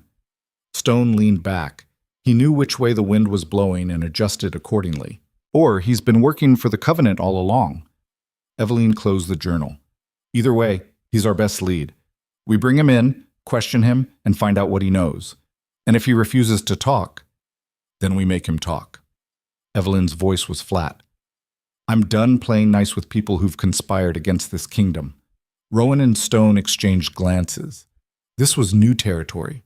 The queen they'd known didn't threaten torture, didn't talk about making people break, but that queen was dead.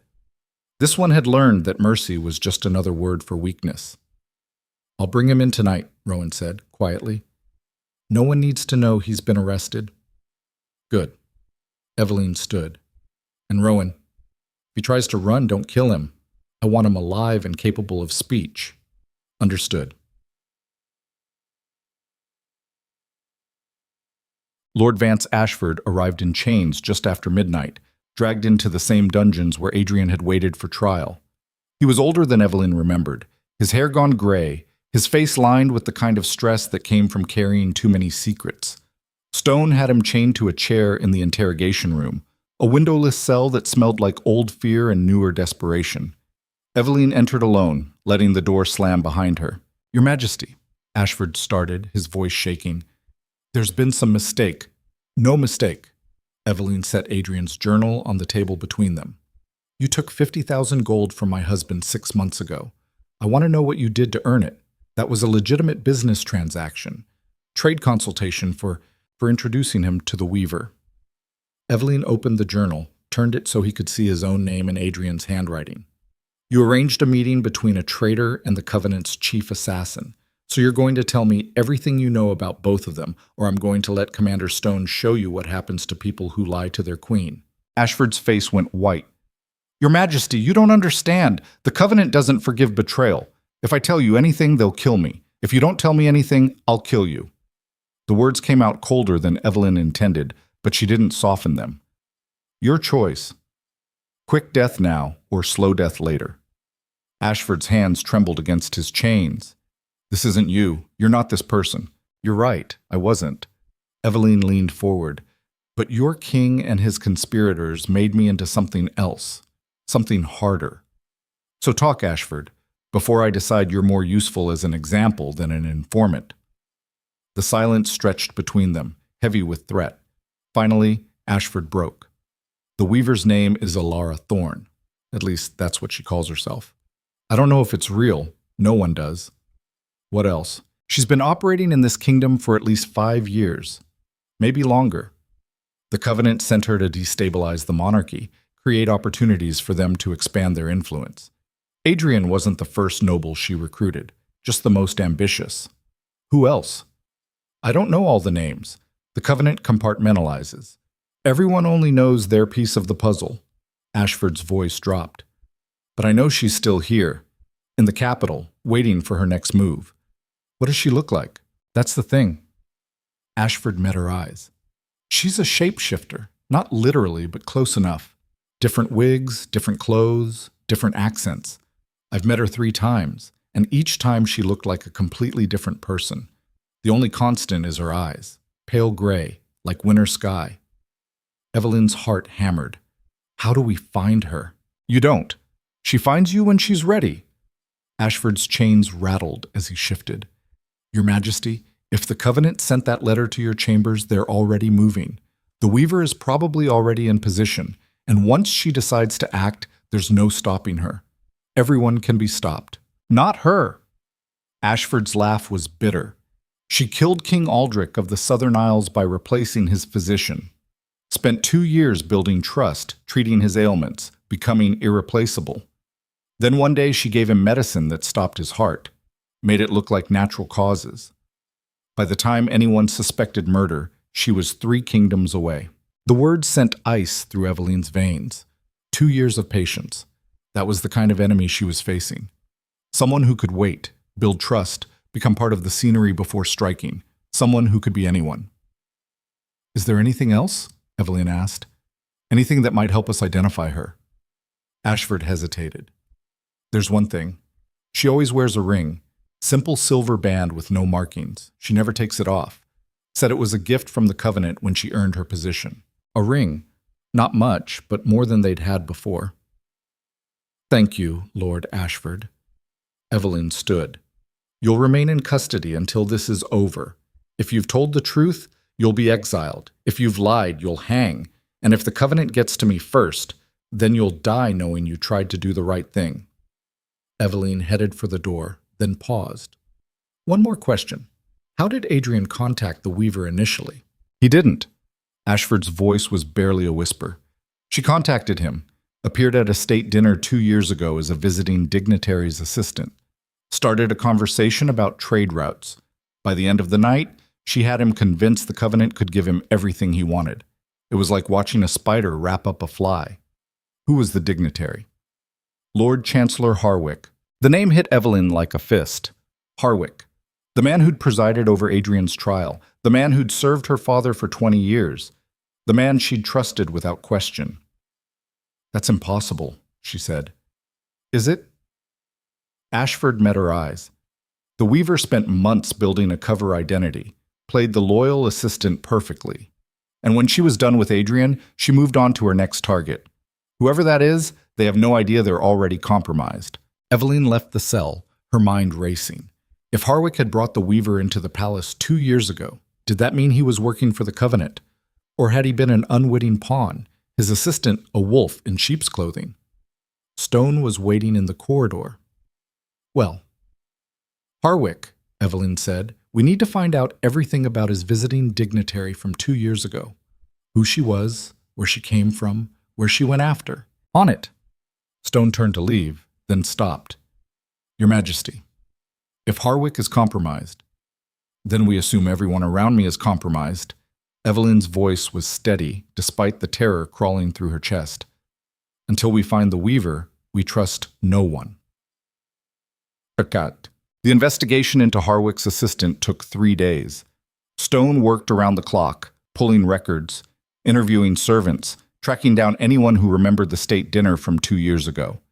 What he found was worse than Evelyn had feared. The assistant's name had been Lady Celine Marsh. Her credentials checked out. Minor noble family from the eastern provinces.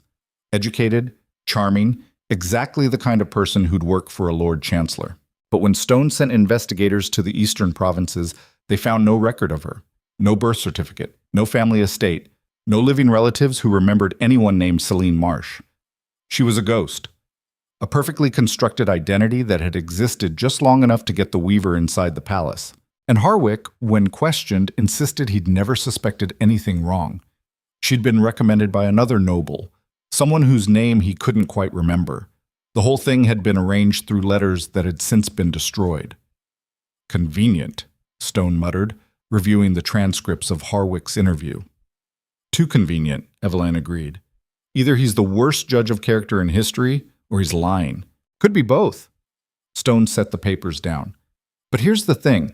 If the Weaver was here 2 years ago, who's to say she ever left? She could have created another identity, worked her way into a different position. She could be anyone. The thought made Evelyn want to scream. 2 years. The Weaver could have been watching her for 2 years, learning her habits, identifying her vulnerabilities, becoming invisible through familiarity. We need to find that ring, she said. The silver band Ashford mentioned. It's the only consistent identifier we have. Already started checking. Stone pulled out a list. I've got agents watching every servant, guard, and noble with access to you. Anyone wearing a simple silver ring gets flagged for investigation. What about people who don't wear jewelry? Then we look for tan lines, indentations on fingers. Any sign someone's removed a ring recently? Stone's expression was grim. Your Majesty, this is going to take time. And time is the one thing we might not have. Then we make time. Evelyn stood, paced to the window. The Covenant wants me dead or replaced, but they haven't moved yet. Why? Because they're waiting for something. Stone joined her at the window. The right moment. The perfect opportunity. Or maybe they're waiting for you to make a mistake. Then I won't make one. Everyone makes mistakes eventually. The words hung between them, prophetic and terrifying. That night, Evelyn couldn't sleep again. She lay in her new chambers, listening to guards patrol the hallway outside, and thought about everything that had gone wrong. Adrian's betrayal, Celine's lies, the Covenant's threats, and now the Weaver, somewhere in her palace, wearing a face Evelyn might see every day without knowing. How did you fight an enemy you couldn't identify? A soft sound made her freeze, not a knock, just the whisper of fabric against stone. Someone was in her room. Evelyn's hand found the knife under her pillow, her heart hammering so hard she thought it might burst. She lay perfectly still, eyes adjusted to the darkness, scanning for movement. There. A shadow by the door, human-shaped, moving with careful precision toward her bed. Evelyn waited until the figure was close, then rolled, blade flashing in the dark. She heard a grunt of surprise, felt the knife connect with something solid. Not flesh, armor under clothing. The figure moved fast, faster than Evelyn expected. A hand caught her wrist, twisted, and suddenly she was on her back, the knife clattering across the floor. Weight pressed down on her chest, pinning her to the bed. "Your Majesty," a familiar voice hissed. "It's me. Rowan." Evelyn's terror shifted to fury. "Get off me." He did, stepping back quickly. Evelyn scrambled for the knife, her hands shaking with adrenaline. "What the hell are you doing in my chambers?" she demanded. "Saving your life."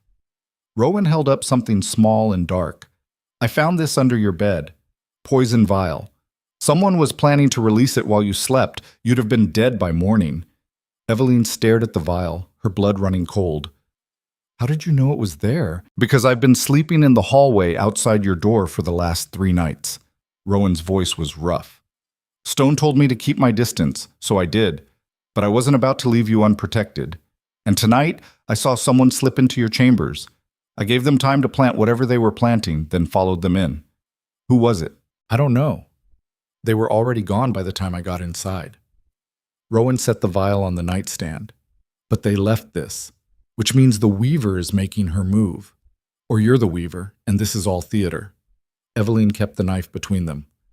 "How do I know you didn't plant that vial yourself?" She saw the hurt flash across his face, deeper this time. "You don't." Rowan's voice was flat. "You don't know anything for certain anymore. And I'm sorry for that. Sorry that I can't prove my loyalty in a way that satisfies you. But Your Majesty, with or without your trust, I'm going to keep you alive, because that's what I swore to do." He turned to leave, and Evelyn felt something crack inside her. The constant suspicion, the isolation, the fear. It was eating her alive from the inside out. "Rowan, wait." He stopped, but didn't turn around. "I'm sorry," she said quietly. "You're right. I don't trust anyone anymore, including you, and I hate it. I hate what this has turned me into." "Then let me help you." Rowan faced her. "Not as someone you trust blindly, but as someone you can verify. Give me assignments, check my work, verify everything I do. But don't shut me out completely, because we both know the Covenant wants exactly that. They want you alone and vulnerable." Evelyn studied him in the darkness, trying to see past her paranoia to the man she'd fought beside. The man who'd stood with her when everyone else was choosing sides. "All right," she said, "but from now on you report every movement to Stone. Every conversation, every action, no exceptions. Agreed. And if I find out you've lied about anything, but you won't."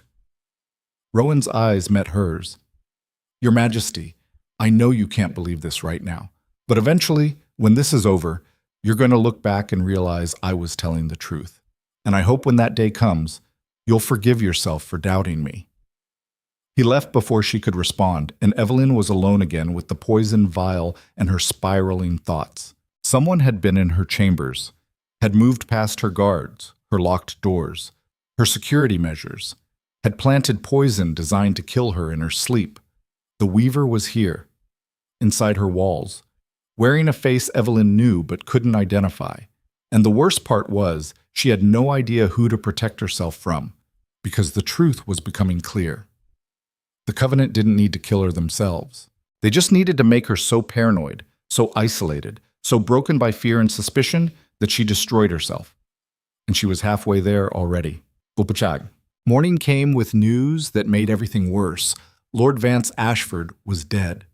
Found in his cell with his throat cut, despite being under constant guard. No one had heard anything. No one had seen anyone enter or leave. He'd just stopped breathing sometime between midnight and dawn. Stone examined the body personally. Single clean cut. Professional. The kind of kill that took skill and practice. The Weaver, he said flatly. She got to him before he could tell us anything else. But he was in the dungeons. Under guard. Eveline felt sick. How is that possible? Because she's already inside our security. Stone's expression was granite. Someone on our team is either the Weaver herself or working for her, and we have no way of knowing who. Test everyone, Eveline ordered. Guards, servants, advisors. I want every person in this palace investigated. Already doing it. But Your Majesty, that's going to take weeks. And based on last night's poison attempt, we don't have weeks. Then what do you suggest? Stone was quiet for a long moment. We set a trap. Use you as bait. Absolutely not, Rowan cut in. He'd appeared in the doorway looking like he hadn't slept. That's too dangerous. Everything's dangerous right now. Stone didn't look away from Eveline. But it's also our best option. We announce a private meeting. Make it look important. Leak the information to select people and see who takes the bait. And if the Weaver shows up, we'll be ready. Stone's smile was cold. She might be good, but she's not invincible. And she's been operating unopposed for too long. Time to remind her what it feels like to be hunted. Eveline considered it. The idea of deliberately putting herself in danger made her stomach turn. But Stone was right. They were running out of time and options. Do it, she said. Set the trap, but I want every precaution in place. Of course, Stone headed for the door. I'll have the details ready by tonight. He left, and Rowan moved closer. Your Majesty, this is insane. Using yourself as bait is the only way to end this before someone actually succeeds in killing me. Eveline met his eyes. The Weaver thinks she's in control, thinks she can move freely through my palace. It's time to show her she's wrong, and if she's better than Stone thinks, then I'll die knowing I tried. Eveline's voice was steady. But I'm done hiding, Rowan, done waiting for assassins in the dark. If the Covenant wants me dead, they're going to have to face me in the open. The words sounded braver than she felt, but Eveline had learned something over the last month. Sometimes bravery was just another word for having no good options left. And right now, walking into a trap was the only move that made sense, even if it killed her. Duck. The trap was set for the following night. A private council meeting in the old library, deep in the palace's western wing. Stone leaked the information to 5 different people, each one a potential suspect. If any of them was working for the Weaver, they'd pass the information along. And when the Weaver came for Eveline, Stone would be waiting with 30 armed guards hidden throughout the library. That was the plan, anyway. Eveline spent the day preparing, writing letters to be delivered if she died, settling affairs she should have handled weeks ago. It felt morbid, planning for her own death, but it also felt necessary. If tonight went wrong, she wanted to make sure the kingdom survived without her. Rowan appeared just before sunset, looking grim. Stone wants you wearing armor under your dress, he said, and he wants me with you in the library, visible presence to make the trap look legitimate. All right, Your Majesty. Rowan hesitated. If this goes bad, if the Weaver is better than we think, she won't be. But if she is, I need you to know that everything I've done, every decision I've made since the night we exposed Adrian, has been about protecting you. Not the crown, not the kingdom. You. The words hit harder than Eveline expected. She wanted to say something meaningful back, something that acknowledged the cost of his loyalty. But the paranoia that had become her constant companion wouldn't let her. Thank you, she said instead. Inadequate, but all she could manage. Rowan nodded, understanding in his eyes. He'd stopped expecting more from her. Maybe that hurt worse than anything. Night fell like a hammer. Eveline dressed in dark green silk with leather armor underneath. The combination strange and uncomfortable. Stone had given her a new knife, smaller and sharper than the last. It sat against her ribs like a promise. The walk to the library felt like a funeral procession. Rowan walked beside her, 2 guards behind, stone walls pressing close on both sides. Somewhere in the shadows, Stone's hidden soldiers waited. The library doors stood open, lamplight spilling into the corridor. Eveline stepped inside and the doors closed behind her with a heavy thud. The room was exactly as she remembered. Shelves stretching to vaulted ceilings, books older than the kingdom itself, the smell of leather and dust and ancient knowledge. A large table dominated the center, surrounded by chairs. Empty chairs. Evelyn walked to the table, Rowan at her side, and waited. Minutes passed. Nothing moved. No one appeared. "Maybe the trap failed," Rowan whispered. "Or maybe they're more careful than we thought." More minutes. The silence stretched, oppressive and thick. Then Evelyn heard it. The soft sound of a door opening. Not the main entrance. Somewhere else. A servant's passage she'd forgotten existed. Rowan's hand went to his sword, and Lady Mira stepped into the lamplight. Sweet, gentle Mira. The servant girl who'd wept over Adrian's betrayal, who'd brought Evelyn breakfast and comfort when everything fell apart. She wore a simple dress, no weapons visible. But on her left hand, catching the lamplight, was a silver ring. No markings, no decorations. Just simple, elegant silver. The Weaver. Evelyn's world tilted. Mira had been in the palace for years, had served Evelyn personally, had access to everything, had been right there, invisible through familiarity, exactly as Ashford had warned. "Hello, Your Majesty," Mira said. Her voice was different now, colder, no trace of the timid servant girl. "I thought it was time we talked properly." Rowan drew his sword, stepped between them. "Stay back," Mira smiled. "Commander Vale, always so protective. It's actually quite touching." She tilted her head. "Did you know the Covenant considered recruiting you? But we decided you were too loyal, too rigid, couldn't be bought or manipulated. Such a rare quality these days." "What do you want?" Evelyn demanded, her hand on the knife at her ribs. "What I've always wanted." Mira moved closer, each step deliberate. "To complete my assignment, remove the obstacle preventing the Covenant's plans. Which, unfortunately, is you. Then why are you talking instead of killing?" "Because I'm curious." Mira stopped a few feet away. "You've surprised me, Your Majesty. I expected you to break after Adrian's betrayal, expected the paranoia to consume you, make you weak and erratic. But instead you got harder, sharper. You're becoming exactly the kind of ruler the Covenant doesn't want in power. Which means I need to remove you before you become a real problem." "Guards!" Rowan shouted. Nothing happened. No soldiers emerged from the shadows. No help arrived. Mira's smile widened. "Did you really think I didn't know about the trap? I've been watching you plan it for days. Your hidden guards are currently unconscious, drugged wine before they took their positions. They'll wake up eventually, but by then, you'll be dead."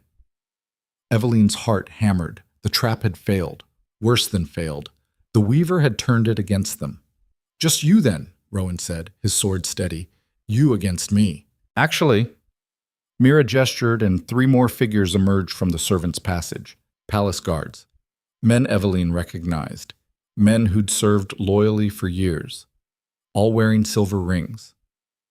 "The Covenant doesn't work alone, Commander." Mira's voice was almost gentle. "We've been infiltrating this palace for years, building our network, waiting for the right moment. And tonight is that moment." Rowan moved faster than Evelyn had ever seen him move. His sword flashed, catching the first guard in the throat. Blood sprayed. The man fell, but the others rushed forward, and suddenly Rowan was fighting for his life, blade singing through the air. Mira walked toward Evelyn, unhurried. No weapon in her hands. She didn't need one. "You know what's funny?" she said conversationally. "I actually liked you. You were kind to me, treated me like a person instead of furniture. And I'm genuinely sorry it has to end this way." Evelyn drew her knife, the blade feeling small and inadequate. "Then don't end it. I don't have a choice. The Covenant gave me an assignment, and I've never failed an assignment." Mira's eyes were pale gray, just as Ashford had described. Winter sky, beautiful and merciless. "But I promise I'll make it quick. You won't suffer." She moved, and Evelyn barely saw it coming. One moment Mira was 3 feet away. The next she was inside Evelyn's guard, her hand striking toward Evelyn's throat with terrible precision. Evelyn twisted, felt fingers brush her neck instead of crushing her windpipe. She slashed with the knife, felt it connect with something. Mira grunted, stepped back, blood blooming on her shoulder. "Not bad," she said, "but not good enough." Behind them, Rowan was still fighting, outnumbered but holding his ground. Steel rang against steel. Men screamed, but Evelyn couldn't help him. She had her own battle. Mira came again, faster this time. Evelyn tried to defend, but the weaver was too skilled, too experienced. A kick to Evelyn's knee sent her stumbling. A punch to her ribs drove the air from her lungs. And then Mira's hand was around her throat, squeezing, and Evelyn's vision started to gray. This is how it ends, she thought distantly. Killed by someone I trusted, someone I showed kindness to. The irony would be funny if she could breathe. Then a sword burst through Mira's chest from behind. The weaver's eyes went wide with shock. Blood bubbled from her lips. Her grip on Evelyn's throat loosened. Rowan yanked his blade free, and Mira collapsed. Behind him, the 3 guards lay dead or dying. He'd won. Somehow, against 3 armed men, he'd won. Evelyn gasped for air, her throat burning. Rowan caught her before she fell, lowered her gently to the floor. "I've got you," he said. "You're safe." But even as he spoke, Mira laughed. The sound was wet and wrong, blood in her lungs making it grotesque. "You think this is over," she whispered. "You think killing me solves anything. The Covenant has been here for years. We're in your council, your guard, your servants. You'll never know who's real and who's pretending. And eventually, one of us will succeed where I failed." She coughed, more blood. Evelyn crawled closer, needing answers even as Mira died. "How many?" she demanded. "How many Covenant agents are in my palace?" Mira's smile was red and terrible. "Enough. More than you'll ever find. We're everywhere, Your Majesty, and we're patient." She coughed again, her breath rattling. "You can't win this. You can't trust anyone. And that paranoia, that isolation, that's already killing you from the inside. We've already won." Her eyes went glassy. Her breath stopped. The weaver was dead. But her words echoed in the sudden silence like a curse. Evelyn sat among the bodies, Rowan's hand on her shoulder, and felt something inside her finally break. Mira had been right. The Covenant had already won, because even with the weaver dead, even with this immediate threat eliminated, Evelyn would never feel safe again. She'd never trust anyone again. She'd never be able to look at a servant's face or a guard's smile without wondering if they were the next assassin, the next betrayal. The Covenant had turned her into exactly what they wanted. A paranoid, isolated ruler so consumed by suspicion that she'd destroyed every real connection she had left. And there was no coming back from that. No way to unlearn the lessons betrayal had taught her. She'd survived. But the cost was everything that had made her human. Rowan helped her stand, but Evelyn barely felt it. She looked down at Mira's body, at the woman who'd served her for years while planning her death, and felt nothing. No grief, no anger, just vast, echoing emptiness. "Get Stone," she said quietly. "We need to identify every person in this palace wearing a silver ring, and arrest them all." "Your Majesty," Rowan started. "All of them," she repeated. "I don't care if they claim innocence. I don't care if there's no proof. Anyone connected to the Covenant goes to the dungeons. Tonight. That's a lot of people. Then we'll need bigger dungeons." She walked toward the door, stepping over corpses, her dress stained with blood that wasn't hers. Behind her, Rowan stood alone among the dead, and she could feel his concern even without looking back. But she didn't look back. Couldn't afford to, because Mira had been right about one thing. The paranoia was already killing her from the inside, and Evelyn had just decided to let it, because a dead queen was vulnerable. But a monster on a throne could survive anything. The purge began at dawn. Evelyn stood at her window watching palace guards drag servants from their quarters in chains. 23 people wearing silver rings, 23 potential Covenant agents. Some screamed their innocence. Some went quietly, faces blank with resignation. It didn't matter. They all went to the dungeons, and Evelyn felt nothing watching them disappear into the dark. That emptiness should have scared her. A month ago, it would have.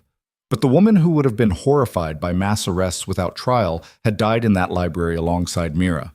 What remained was something harder, something necessary. Stone appeared at her door, looking exhausted. "We've cleared the palace. Every silver ring accounted for.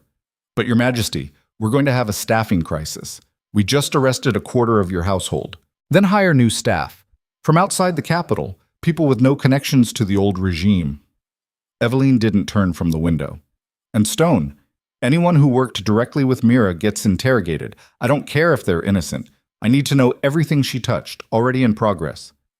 Stone hesitated. Your Majesty, the nobles are asking questions. They want to know why their servants are being arrested, why you've sealed the palace. They're scared. Good. Fear keeps people honest. Eveline finally turned to face him. Send word to the council. Emergency session this afternoon. I'm done hiding what's happening. The kingdom needs to understand what we're fighting. You're going to tell them about the covenant. I'm going to tell them everything, and then I'm going to ask them to choose. Stand with me against this threat or get out of my way. That's going to cause panic. Let it. Eveline's voice was flat. Panic is better than ignorance. And right now I need to know who's actually loyal and who's just pretending. Stone nodded slowly, studying her face like he was looking for something he'd lost. Your Majesty, are you all right? Define all right. You've barely slept in 3 days. You're making decisions that would have been unthinkable a month ago. And you're looking at me right now like I might be the next threat you need to eliminate. Are you? No. But I understand why you have to ask. Stone's expression was careful. Your Majesty, what Mira said before she died. About the covenant already winning because they've made you paranoid. She was trying to get in your head. Don't let her. She was already in my head. Eveline walked to her desk, began sorting through documents. She spent years inside this palace, Stone, learning my habits, identifying my weaknesses, and I never saw it because I trusted too easily. Well, I won't make that mistake again. There's a difference between being careful and being consumed. Is there? Because right now, careful looks exactly like consumed. And I'd rather be a paranoid queen who survives than a trusting fool who dies. The words came out harsher than she intended, but Eveline didn't soften them. Stone needed to understand. They all needed to understand. The woman who'd left for the North 6 months ago, the one who believed in diplomacy and kindness and the fundamental goodness of people, was gone. What remained was a survivor, and survivors didn't have the luxury of trust. Stone left without another word, and Eveline was alone with her documents and her growing certainty that nothing would ever feel safe again. She'd killed the Weaver, arrested 24 potential conspirators, sealed the palace, and prepared for war.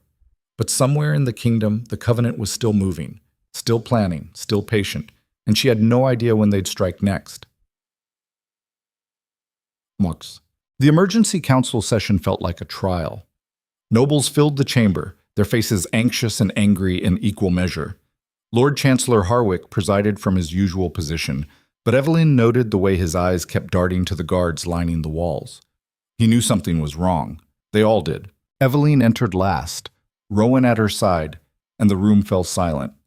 She walked to the raised platform where the throne should have been, but she'd had it removed weeks ago.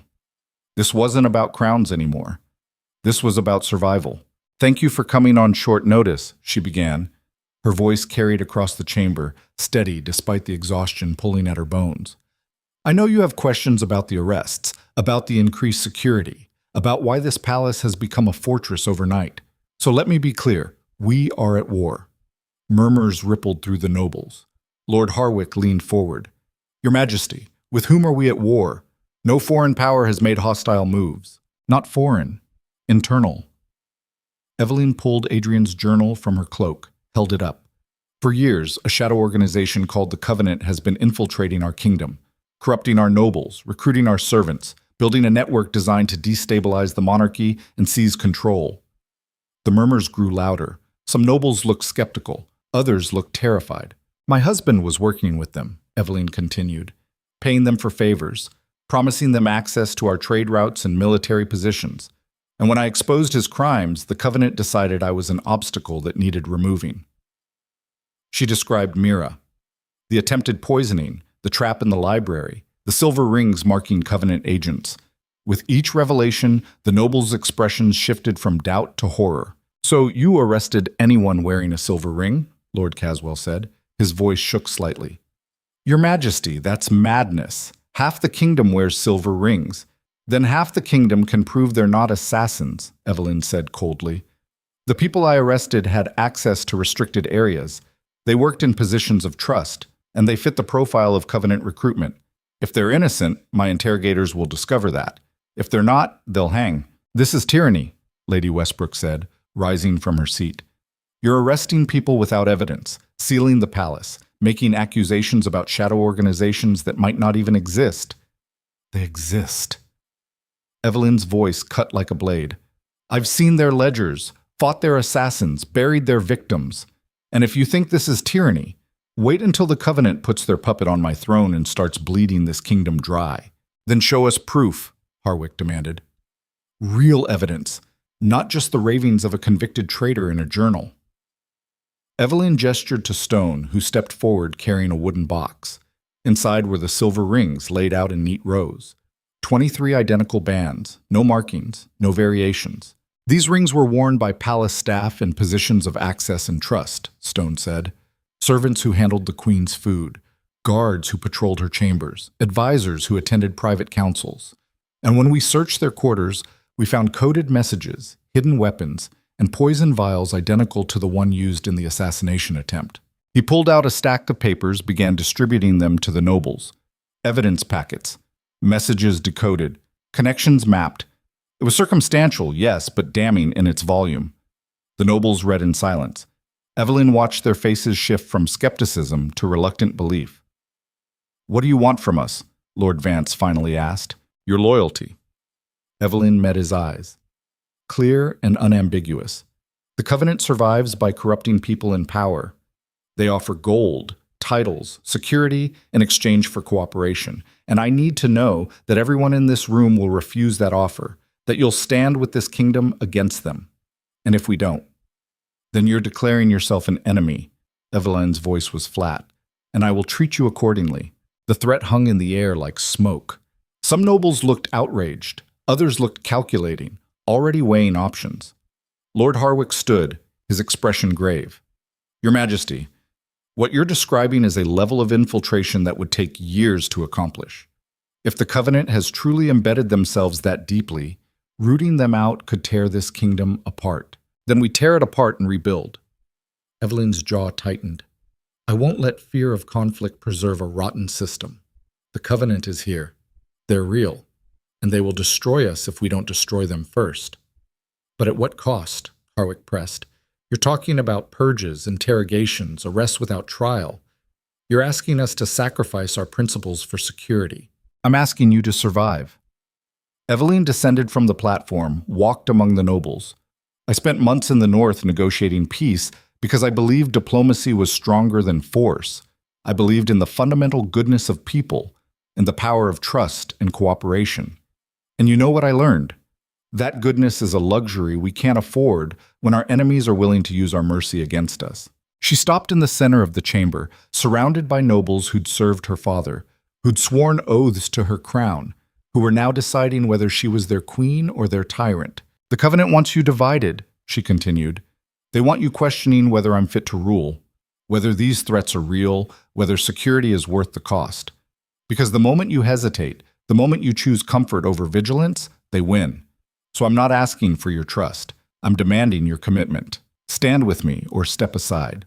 But make your choice now. The silence that followed was suffocating. Evelyn could see the nobles exchanging glances, having silent conversations with their eyes. Some were with her, some were against her, and some were waiting to see which way the wind blew. Lord Vance stood first. I stand with the crown. Then Lord Caswell. And I. One by one, nobles rose. Not all of them, maybe half, but enough. The ones who stayed seated were making their own statement, not openly hostile, but not committed either. Fence-sitters, waiting to see if Evelyn survived before pledging loyalty. She marked their faces in her memory. Later, she'd deal with their hesitation. Right now, she needed to consolidate the support she had.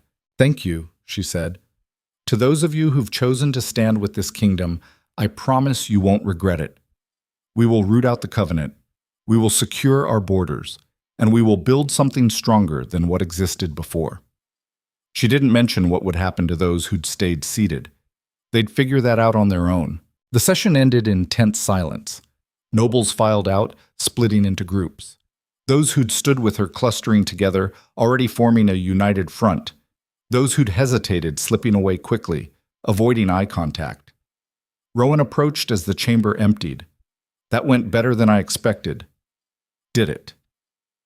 Evelyn watched the last nobles disappear. Because I just split my own council in half.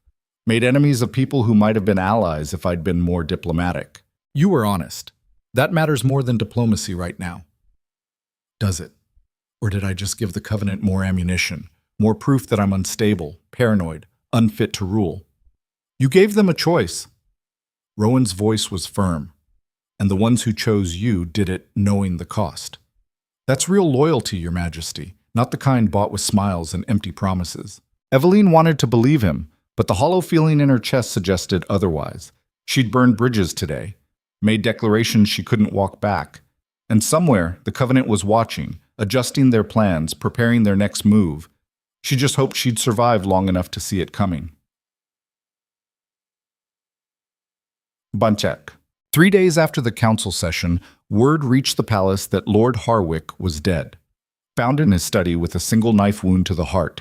No signs of struggle, no witnesses, just a clean professional kill that sent a message louder than any threat. The Covenant had struck again. Stone examined the body personally, his expression dark. Same signature as Ashford's murder. Single, precise strike. Harwick never had a chance to call for help. Why him? Eveline asked. She stood in Harwick's study, surrounded by books and documents the Lord Chancellor would never read again. He wasn't opposing us. He was skeptical, but not hostile. Maybe that's why. Stone pointed to Harwick's desk, where papers were scattered. Looks like he was investigating something. Pulling old records, cross-referencing names. What was he looking for? No idea. But whatever it was, the Covenant didn't want him to find it. Eveline began sorting through the papers. Financial records, travel logs, personnel files. Harwick had been digging into palace history, going back years, looking for patterns. Then she found it. A list of names, servants and guards who'd been hired during the same 6-month period 5 years ago. 32 people, all placed in key positions. All recommended by the same junior administrator. All now dead or vanished. He found the initial infiltration, Eveline said slowly. The moment the Covenant started embedding agents, this is how they got inside. Who was the administrator who recommended them? Stone checked the file, his expression going cold. Lady Celine Royce. The name hit Eveline like a fist. Celine, her closest friend, Adrian's lover. She'd been working with the Covenant before she'd even seduced Adrian. The affair hadn't been about love or revenge. It had been a mission. She played us all, Eveline whispered. Every moment of friendship, every letter of encouragement, every tear she shed when I caught her with Adrian. All of it was theater. And Harwick figured it out, Stone said, which is why they killed him before he could tell anyone. Eveline felt something crack inside her. The last piece of innocence, the final illusion that some betrayals had been personal rather than calculated. Celine hadn't loved Adrian. She'd been using him to destabilize the monarchy, and when that failed, she'd moved on to the next phase of the plan. Where is she now? Eveline asked. Exiled south, but we haven't had confirmation she actually left the kingdom. Stone's jaw tightened. Your Majesty, if Celine was Covenant from the beginning, then she's still out there, still working their plan. Eveline's hands clenched. We need to find her, bring her back, make her tell us everything she knows. That's going to be difficult. The southern deserts are vast, and I don't care how difficult it is. Eveline's voice turned to steel. Celine has been inside this conspiracy from the start. She knows their network, their plans, their weaknesses. And I will drag her back here in chains if that's what it takes to end this. Stone nodded. I'll send hunters. Best trackers in the kingdom. Not trackers. Eveline met his eyes. Send assassins. People who can move through hostile territory and extract a target by force. Because Celine won't come willingly. And I'm done asking nicely. The order should have felt wrong. Eveline had never sanctioned assassination before. But the woman who would have hesitated was long dead. What remained was a ruler who understood that sometimes mercy was just another word for weakness. And she was done being weak. The assassins left that night. 5 of Stone's best operatives, given one mission. Find Celine Royce, bring her back alive, use whatever means necessary. Eveline watched them ride out from her window, their horses disappearing into darkness, and felt nothing. No guilt, no doubt. Just cold determination. Rowan appeared behind her, his reflection visible in the glass. You're crossing lines you can't uncross. I crossed them the moment I put on this crown. Evelyn didn't turn around. Every decision I make now is about survival. The kingdom's. Mine. There's no room for principles when the enemy is willing to use those principles against you. That's what they want you to think. Rowan moved closer. The Covenant thrives when good people become ruthless, when rulers start acting like tyrants, because then the population loses faith and chaos follows. So what's the alternative? I smile and make speeches while they pick us off one by one. Eveline finally faced him. I've tried diplomacy, Rowan. I've tried trust. And every single time it's gotten people killed. So yes, I'm crossing lines. And I'll keep crossing them until the Covenant is destroyed or I'm dead. And what happens when you've crossed so many lines you can't find your way back? The question hung between them, heavy with implication. Eveline knew what he was really asking. What happens when you become the monster you're fighting, when the cure is worse than the disease? Then I'll deal with that when it comes, she said quietly. But right now, I'm focused on making sure there is a later. And if that means becoming someone I don't recognize, so be it. Rowan's expression was pained. I don't want to watch you destroy yourself. Then look away. Eveline turned back to the window. Because I'm not stopping. Not for you, not for anyone. She heard him leave, his footsteps fading down the corridor. Part of her wanted to call him back to explain that she wasn't choosing this darkness freely, that every harsh decision, every brutal order, every line she crossed felt like dying a little more. But she didn't call him back, because the truth was simpler and uglier than that. She was choosing this. Every step, every decision, every transformation from queen to something harder. And the most terrifying part was how easy it was becoming. 4 days later, a messenger arrived at dawn with urgent news from the southern border. The assassins had found Celine, but they weren't alone. Evelyn read the report in her chambers, her blood running colder with each line. Celine had been traveling with a caravan of 30 armed soldiers, not bandits, professional military. And when Stone's assassins had attempted extraction, they'd been ambushed. 3 of the 5 operatives were dead. The other 2 had barely escaped, and Celine was now moving north, with her army, heading directly toward the capital. She's coming for you, Stone said. He'd arrived moments after the messenger. This isn't retreat, it's invasion. How far out? 3 days, maybe 4 if we're lucky. Stone spread a map across her desk. They're moving fast, avoiding main roads. By the time our border patrols spot them, they'll be too close to stop. Then we don't stop them at the border. Eveline's mind raced. We let them come, prepare the capital for siege, and when they arrive, we end this. Your Majesty, 30 soldiers isn't a siege force. It's an assassination squad. Stone's expression was grim. They're not here to take the city. They're here to take you. Good. Let them try. Eveline began issuing orders. I want every loyal guard in defensive positions, the palace sealed. And I want traps. Everywhere. Turn this place into a killing ground. And what about the nobles who didn't support you at the council? They could open the gates from inside, then we remove them from the equation. Eveline's voice was flat. House arrest for anyone we can't fully trust. I'm not taking chances. That's going to cause an uproar. They'll get over it, or they won't. Either way, I'm not letting internal threats undermine our defense. Stone studied her for a long moment. You've changed. I've adapted. There's a difference. Is there? Yes. Eveline met his eyes. Changing implies choice. Adapting is what you do when all other options are gone. And right now being soft would get me killed. So I'm hard. And I'll apologize for it later, if I'm still alive. Stone nodded slowly. Then let's make sure you stay that way. He left to coordinate defenses, and Eveline was alone with the map and the crushing weight of what was coming. Celine was bringing an army, not to negotiate, not to surrender, but to finish what Adrian and the Covenant had started. Part of Eveline had hoped it wouldn't come to this, that somehow, despite everything, there'd be a diplomatic solution, a way to end this conflict without more bloodshed. But that hope had been naive. The Covenant didn't negotiate. They conquered or destroyed. And Celine was their instrument, coming home to complete her mission. Fine, Eveline thought. Let her come, because the woman Celine had betrayed was gone. What remained was a queen who'd learned that sometimes the only way to protect what you love was to become what you hate. And Evelyn was ready to hate with a fury that would burn this whole conspiracy to ash. Botzing. The next 3 days passed in fevered preparation. Stone transformed the palace into a fortress. Every entrance trapped or barricaded, every window reinforced. Guards positioned at strategic points with orders to kill anyone who couldn't provide the correct password. The nobles under house arrest protested loudly, demanding audiences Evelyn refused to grant. She didn't have time for their outrage, didn't have patience for their accusations of tyranny.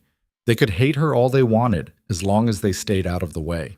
Rowan worked alongside Stone, coordinating guard rotations and defensive positions. He still spoke to Evelyn with professional courtesy, but the warmth was gone. She'd pushed him away too many times, made it clear she couldn't trust him the way he needed to be trusted. It hurt more than she'd expected, but she couldn't afford to dwell on it. On the third day, scouts reported Seleni's caravan had been spotted 20 miles from the capital. Moving fast. They'd arrived by nightfall. Evelyn stood on the palace battlements, watching the road that led to the city gates. Somewhere out there, her former best friend was coming to kill her. The woman who'd shared her secrets, comforted her through difficult times, stood beside her at her wedding. All of it lies. All of it manipulation. The thought should have made Evelyn angry. Instead, it just made her tired. She was so goddamn tired of betrayal, of discovering that people she'd loved had been using her all along. But tired or not, she'd fight, because that's what survivors did. Your Majesty, Stone appeared at her side. We've received word. Selene sent a message. She wants to negotiate. Negotiate what? Your surrender. Stone handed her the letter. She's offering you exile. Safe passage to the northern kingdoms in exchange for abdication. Says if you accept, the bloodshed ends here. And if I refuse. Then she takes the palace by force and puts whoever the Covenant wants on your throne. Evelyn read the letter, noting Selene's elegant handwriting. The same hand that had written her encouragement during her northern campaign. The same hand that had probably signed death warrants for anyone who got in the Covenant's way. Send her a reply, Evelyn said. Tell her I'll meet with her, tomorrow at dawn. The old amphitheater outside the city walls. Just the two of us. That's suicide. Stone's voice was sharp. She'll have archers hidden, assassins waiting. You'll never make it out alive. Maybe. Or maybe she actually believes I might surrender. Evelyn folded the letter.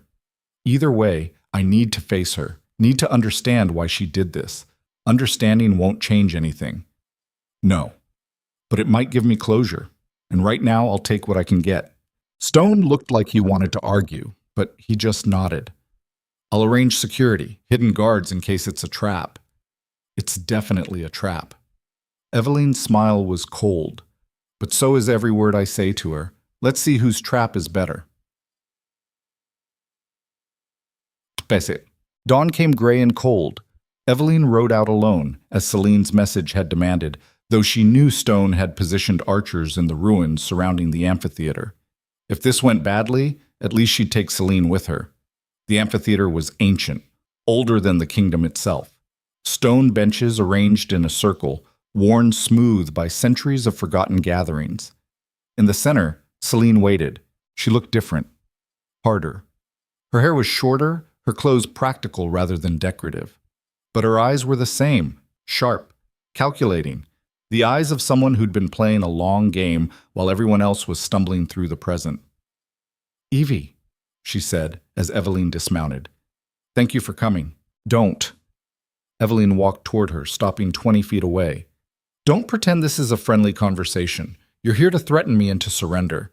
So threaten me and get it over with. Selene's expression softened. I didn't want it to come to this. You have to believe that. I don't have to believe anything you say. You've been lying to me for years. Not about everything. Selene took a step closer. I did care about you, Evie, in my own way. You were kind to me, genuine, and I hated what I had to do. But you did it anyway. Because I'm Covenant. I was Covenant before I ever met you, before I befriended you or seduced Adrian or helped destabilize your marriage. This is what I am. And no amount of genuine affection changes the mission. The casual admission of betrayal should have enraged Evelyn. Instead, it just confirmed what she'd already known. Selene was a weapon, pointed at the throne, and weapons didn't feel guilt. "The Covenant wants me gone," Evelyn said. "Why?" "Because you're competent." Celine's voice was matter-of-fact. Adrian was supposed to be a puppet, easy to control, desperate for validation, willing to make compromises for power. But you're smart, decisive, and genuinely popular with the people.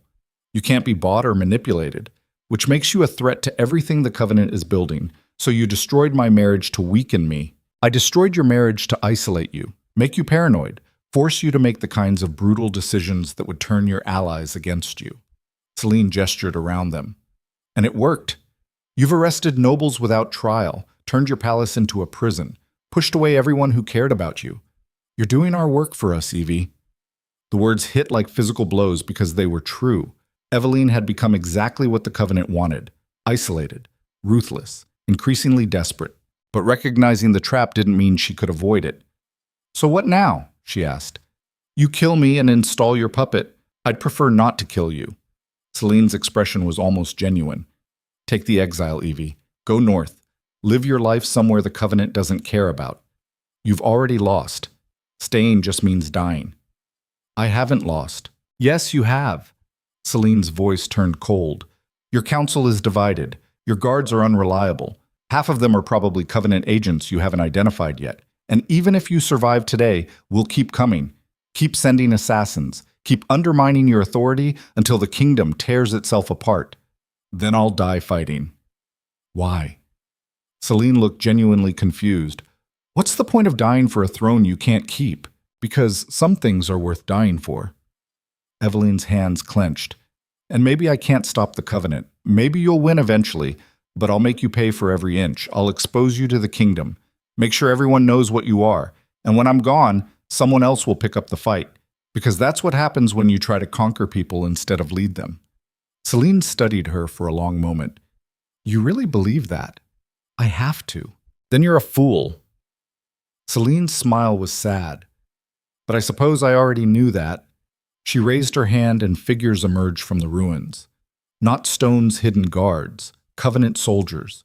20 of them, armed and ready. Stone's men tried to intervene, but more Covenant soldiers appeared, cutting them off. Evelyn heard the clash of steel, screams of wounded men. Her backup was being slaughtered, and she was alone. "Last chance," Celine said. "Surrender or die." Evelyn drew her sword, the blade catching the gray morning light.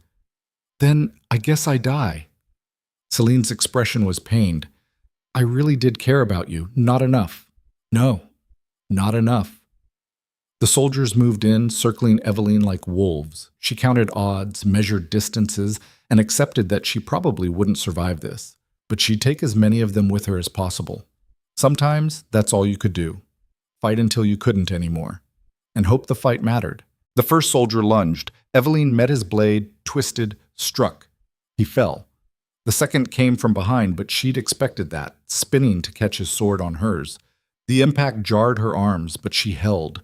3 more attacked at once. Too many. Evelyn fought desperately, her sword a blur. She wounded 2, killed 1. But something hit her from the side, driving her to her knees. Pain exploded in her ribs. Broken. She tried to stand, but another blow caught her shoulder. Her sword fell from numb fingers. This was it. She'd lost. Celine walked forward, picked up Evelyn's sword. "Such a waste," she said. "You could have been great." "I am great." Evelyn spat blood. "And you'll never be anything but a servant to cowards." Celine raised the sword, and an arrow took her in the throat. She dropped, gurgling, as chaos erupted. More arrows, dozens of them. Covenant soldiers fell screaming as hidden archers revealed themselves. But not Stone's archers. Rowan emerged from the ruins, a small army at his back. Palace guards, loyal nobles, even some of the servants Evelyn had arrested and released after interrogation. People she'd pushed away. People she'd doubted. All of them fighting for her anyway. Rowan reached her first, pulling her to her feet. "I told you I wouldn't let anything happen to you." The Covenant soldiers tried to rally, but they were outnumbered now. Rowan's forces crashed into them like a wave, and the amphitheater became a slaughterhouse. Evelyn watched through a haze of pain as Celine crawled across blood-slick stone, the arrow still in her throat. She reached for something, a signal flare. Reinforcements. She'd called for reinforcements. Rowan saw it too. He lunged forward, drove his sword through Celine's hand before she could light the flare. She screamed, the sound wet and terrible. "How many more?" Rowan demanded. "How many Covenant soldiers are coming?" Celine smiled through blood. "Enough. More than you can fight. This was never about just me, Commander. This was about destroying her completely." Her eyes found Evelyn. "And we did. Look at yourself. Paranoid, broken, alone. Even if you survive, you'll never be whole again." She coughed blood, her breath rattling. "The Covenant always wins." Then she died, her eyes going glassy, the smile frozen on her face. Evelyn stood over the body of her former friend, feeling nothing. No relief, no triumph, just vast, echoing emptiness. "Your Majesty," Rowan said gently, "we need to move." If she called for backup, she did. Evelyn's voice was hoarse. "And they're coming. How many did you bring? 50, maybe 60. Not enough." Evelyn looked around the amphitheater at the carnage. "We need to get back to the palace, prepare for siege, or we run." Rowan met her eyes. "Take the exile," Celine offered. "Live to fight another day." "I'm done running." Evelyn straightened despite the pain in her ribs. "If the Covenant wants my throne, they'll have to take it from my corpse." "Then we make our stand." Rowan's hand found hers. "Together, together," she repeated. They rode back to the capital as the sun rose blood-red over the horizon. Behind them, smoke from the amphitheater carried promises of war. And ahead, the palace waited. A fortress, a prison, a tomb. Evelyn didn't know which it would become, but she knew she'd fight to her last breath to decide, because that's what survivors did. They fought. Even when losing, even when broken. They fought until nothing remained but ash and memory, and Evelyn had learned to burn brighter than anyone. The Covenant army arrived at sunset. Evelyn watched from the palace battlements as they spread across the valley like a plague. Not 30 soldiers, 300, maybe more. Professional military formations, siege equipment, supply wagons. This wasn't an assassination squad. This was an invasion force. They'd been planning this for years, waiting for the perfect moment to strike. And her exposure of Adrian, her execution of Mira, her confrontation with Celine had given them exactly the chaos they needed. Stone stood beside her, his face grim as he counted banners. "I recognize some of those standards. Northern mercenaries, Eastern cavalry. They've been recruiting across the continent." "How long can we hold?" Evelyn asked. "Against that many?" Stone's pause was answer enough. "Days. Maybe a week if we're lucky, and they're incompetent." "But Your Majesty, they're not incompetent." "Then we make every day cost them blood." Evelyn turned from the battlements.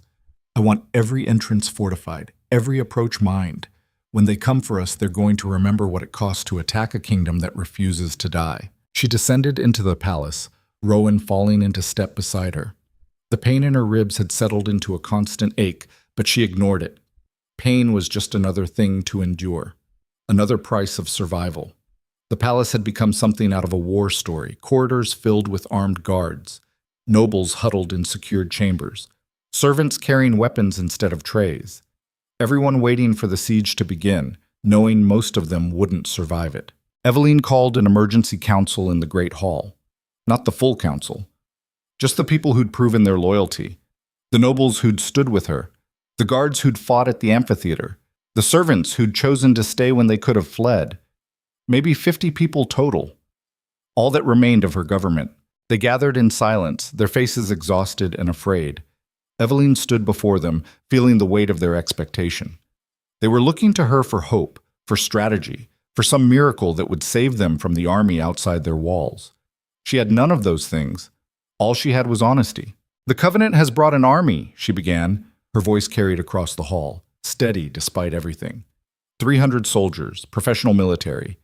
They've come to destroy us and install a puppet regime. And I won't lie to you about our chances. We're outnumbered, outmatched, and unless something changes dramatically, we're going to lose." The hall erupted in panicked murmurs. Some nobles demanded she negotiate. Others suggested immediate surrender. A few just looked resigned, like they'd expected this ending all along. Evelyn raised her hand for silence. But losing doesn't mean dying quietly. It doesn't mean letting them waltz in and take what they want without cost.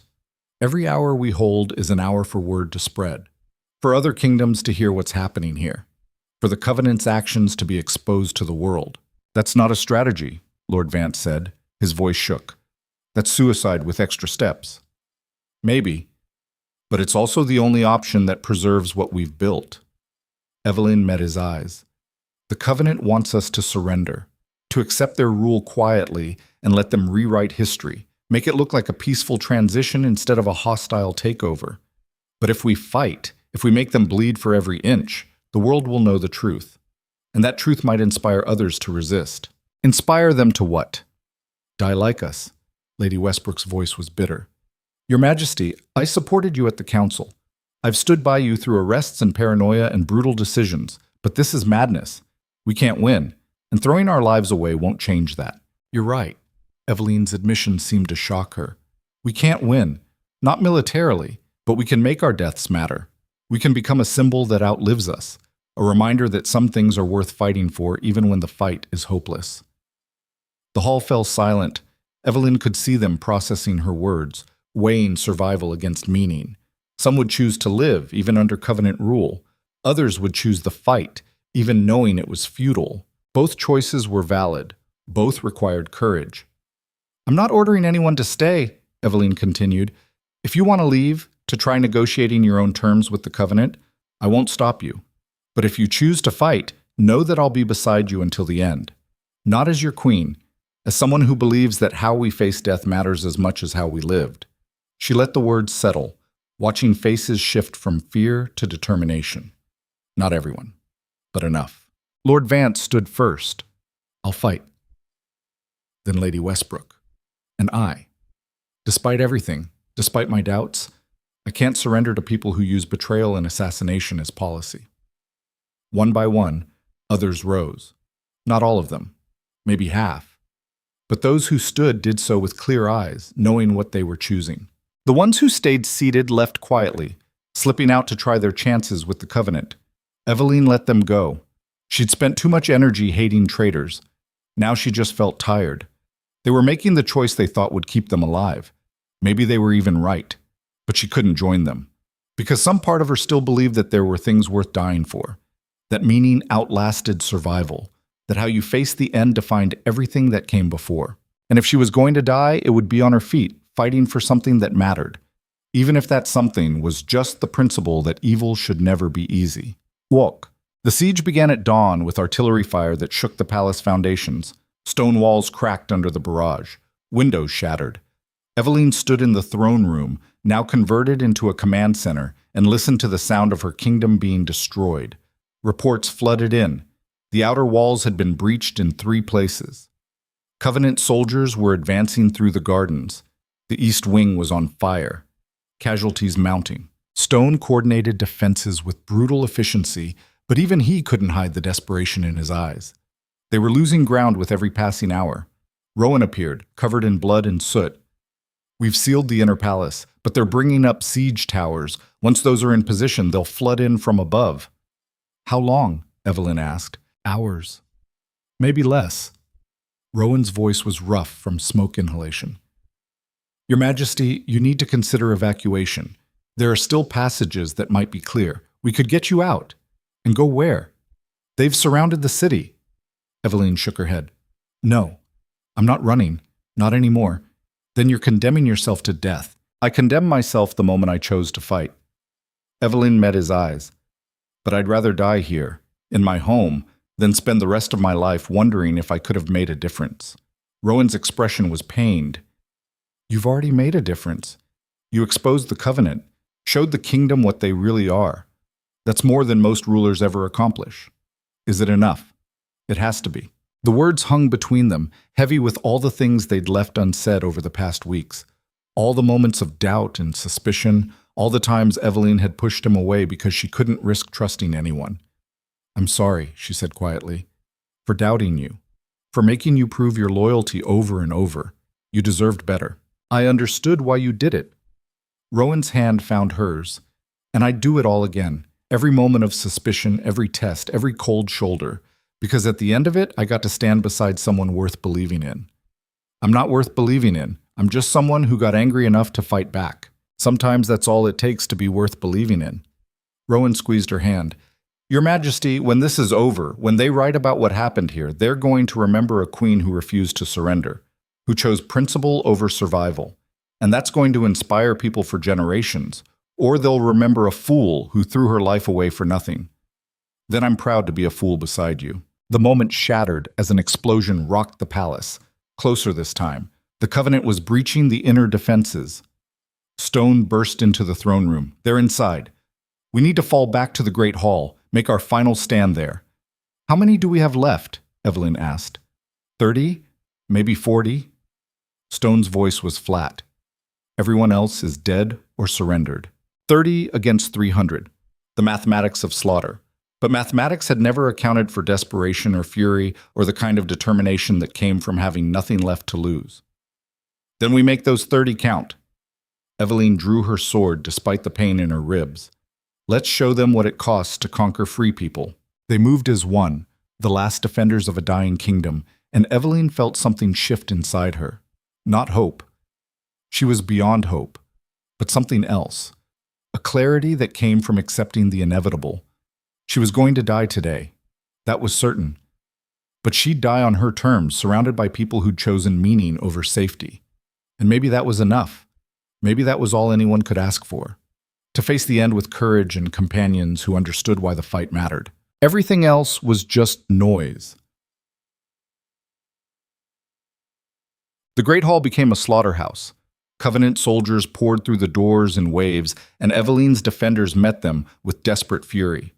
The clash of steel echoed off ancient stone. Blood pooled on floors that had witnessed centuries of ceremonies and celebrations. And through it all, Evelyn fought. Her sword became an extension of her rage. Every strike carried months of betrayal, weeks of paranoia, days of brutal decisions. She fought Adrian's ghost, Celine's lies, Mira's deception, every person who'd looked her in the eye and smiled while planning her destruction. Beside her, Rowan moved like death incarnate. His blade sang through the air and Covenant soldiers fell. But there were too many. For every enemy they killed, 3 more took their place. One by one, Evelyn's defenders dropped. Stone went down fighting 3 soldiers at once, his last act driving his sword through an enemy's chest. Lady Westbrook fell defending a wounded guard, her final scream one of defiance rather than fear. Lord Vance died with his hands around a Covenant officer's throat, refusing to let go even as blades pierced his back. Heroes, all of them, fighting not because they could win, but because surrender would have meant betraying everything they'd stood for. Evelyn's ribs screamed with every movement. Blood ran from a dozen cuts. Her sword arm trembled from exhaustion.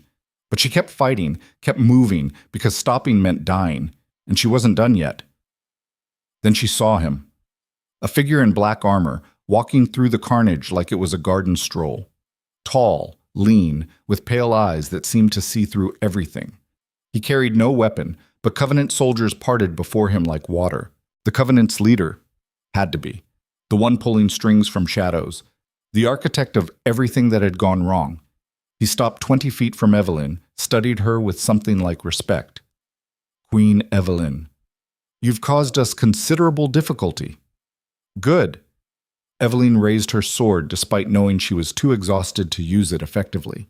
I hope it was expensive, more than you know. The man's smile was thin, but ultimately futile. Your kingdom is fallen, your defenders are dead or dying, and you are alone. He was right. Evelyn looked around the hall, saw bodies everywhere. Her people, her friends, all dead because they'd chosen to follow her into hopeless battle. The guilt tried to crush her, but she pushed it away. They'd made their choice, died for something they believed in. That wasn't her fault. That was their gift. What do you want? She asked. Your surrender. The man gestured at the carnage. All this death. It was unnecessary. You could have accepted exile, lived out your days in peace. Instead, you chose this.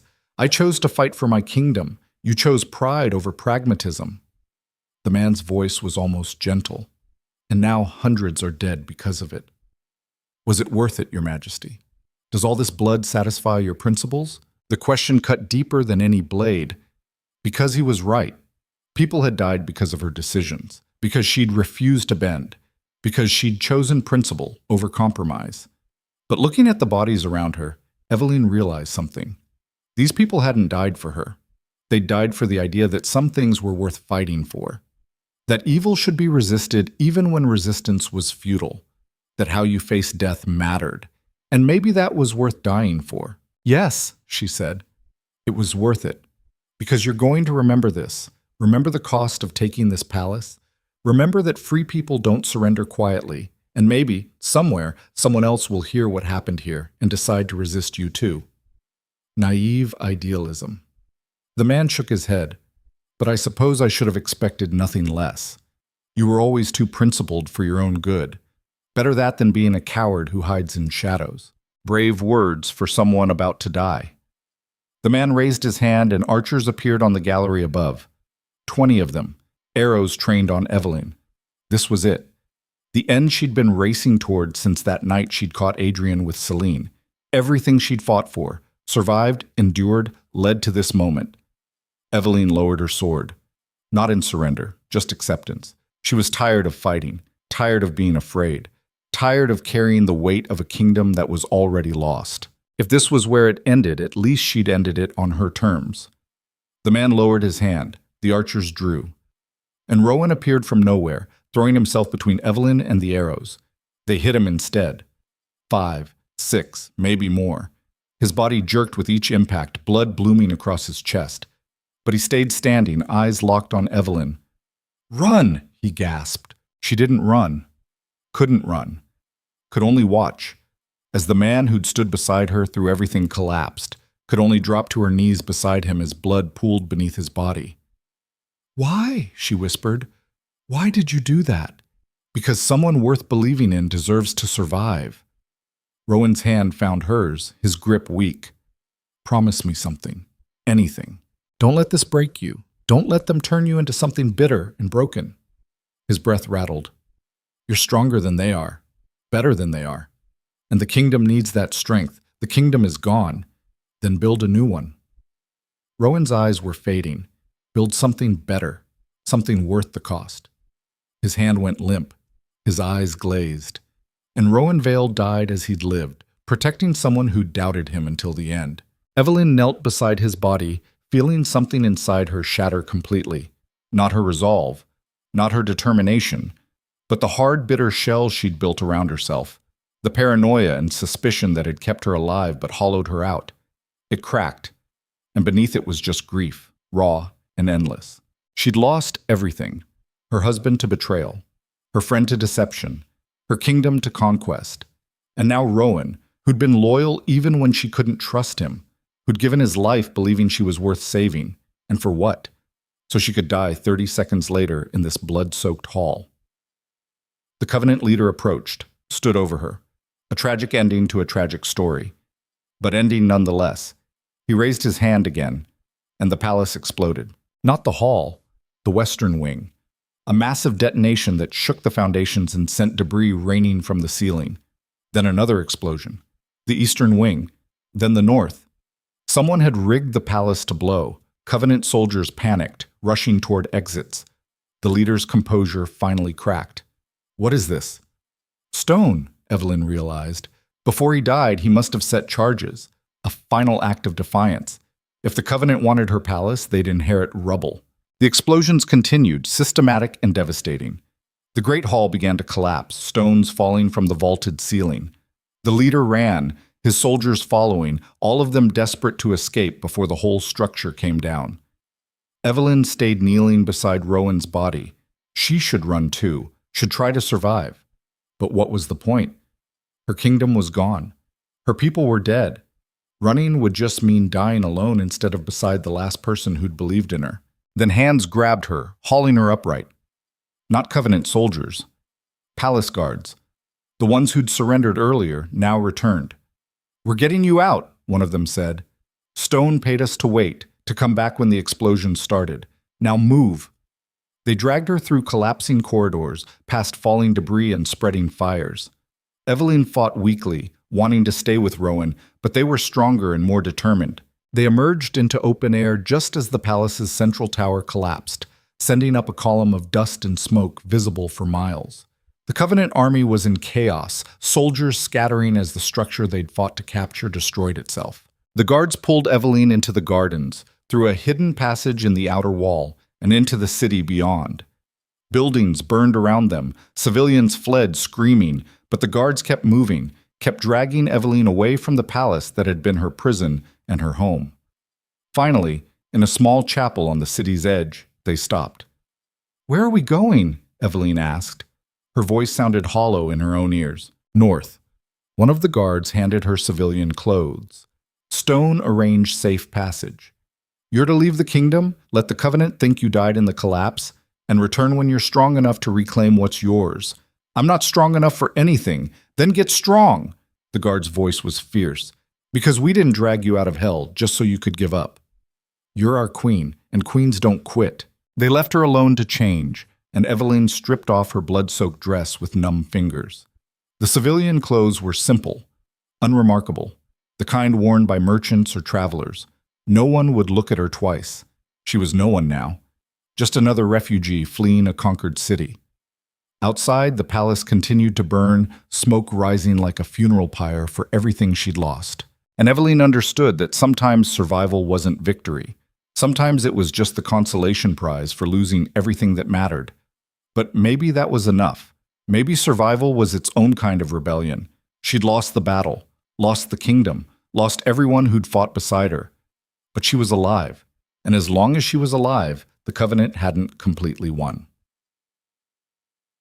Imtitats. 6 months later, Eveline stood on a cliff overlooking the northern sea. Behind her, a small camp of refugees who'd escaped the Covenant's takeover. Soldiers without armies, nobles without titles, servants without masters, all of them united by loss and the stubborn refusal to accept conquest. They'd been gathering slowly, drawn by rumors that the queen still lived, that she was building something in exile, that resistance was possible. Eveline hadn't encouraged the rumors, hadn't tried to rally them. She just survived, one day at a time, waiting for the grief to ease enough that she could function. It hadn't eased, but she'd learned to function anyway. Stone's second-in-command, a woman named Lyra, approached with reports. More refugees arriving from the south. The Covenant's grip is tightening, but resistance cells are forming. They're asking for leadership. They should look elsewhere. Eveline didn't turn from the sea. "I failed them once. I won't do it again. You didn't fail them. You fought when surrender would have been easier. That's not failure. I got them killed. They chose to fight." Lyra moved to stand beside her, and their deaths meant something. The Covenant wanted a quiet takeover. "You gave them a war, and every kingdom on the continent saw it, saw that they can be resisted, that their conquest comes with cost measured in bodies. All victories are." Lyra's voice was gentle. "But you gave people a choice. That matters." Eveline finally turned to look at the camp. 50 people, maybe 60, all that remained of her kingdom's free population, all looking to her for hope she didn't have. But maybe hope wasn't the point. Maybe the point was just to keep fighting, keep resisting, keep reminding the Covenant that free people didn't stay conquered forever. "There's word from this capital," Lyra said. "The Covenant installed a puppet king, someone with no connection to the old bloodline. The nobles are restless. The people are angry. And there are whispers that the true queen still lives. Let them whisper." Eveline's jaw tightened. "I'm not ready to return. When will you be ready?" "Maybe never. Maybe I'm too broken for crowns and thrones. But I can still fight, can still make their conquest expensive. Then that's what we do." Lyra smiled. "We fight, we resist, and we wait for the moment when we're strong enough to take back what's ours." Eveline looked out over the northern sea, watching waves crash against rocks that had weathered millennia of storms. She'd been broken by betrayal, hollowed out by loss, forced to become something harder and colder than she'd ever wanted to be. But she'd survived, and survival meant the story wasn't over. The kingdom she'd known was dead. The woman she'd been was gone. But what remained was something tempered by fire and blood, and the kind of lessons that came from losing everything. She'd learned that trust was dangerous but necessary, that paranoia could save your life while destroying your soul, that sometimes the only way to protect what you loved was to become what you hated. And most importantly, She'd learned that how you faced defeat mattered more than how you celebrated victory. That the battles you lost with dignity taught you more than the ones you won with ease. The Covenant thought they'd conquered her kingdom. Maybe they had, but they'd left one thing alive: her. And as long as she breathed, as long as she could hold a sword, as long as there were people willing to fight beside her, the war wasn't over. It had just entered a new phase. Evelyn turned from the sea, walked back toward the camp where her people waited. She wasn't their queen anymore. Wasn't the golden diplomat who'd negotiated peace treaties. Wasn't the trusting wife who'd been destroyed by betrayal. She was something new, something forged in fire. A survivor who'd learned that sometimes you had to lose everything to discover what you were truly capable of. And she was capable of patience, of strategy, of waiting years if necessary for the right moment to strike back. The Covenant had taken her kingdom, but they'd created an enemy far more dangerous than a queen on a throne. They'd created a queen with nothing left to lose, and those were the most dangerous enemies of all. Chas. 1 year after the fall, Evelyn received a letter. No name, no seal. Just a simple message delivered by a merchant who claimed to have found it on his cart. The Covenant's grip weakens. The Puppet King is incompetent. The nobles remember you. When you're ready, we'll be waiting. She burned the letter immediately, but the message stayed with her. Somewhere in the occupied kingdom, resistance was organizing. People were waiting for her signal. But she wasn't ready. Not yet. Because returning meant facing everything she'd lost. Meant walking through a palace haunted by ghosts. Meant sitting on a throne bought with the blood of people who'd believed in her. That night, she dreamed of Rowan. He stood in the ruins of the Great Hall, looking at her with that steady gaze that had always seen through her defenses. "Why are you waiting?" he asked. "Because I'm afraid." Of what? Of failing again. Of getting more people killed. Of becoming so ruthless that I destroy the very thing I'm trying to save. Then you're already stronger than you were. Dream Rowan smiled. Because the queen who lost her kingdom never questioned her decisions, never worried about the cost. You've learned doubt, and doubt makes better rulers than certainty ever did. I don't want to be a ruler. Then don't be. Be something else. Be someone who fights for a principle rather than a throne. Be the woman those people died believing you were.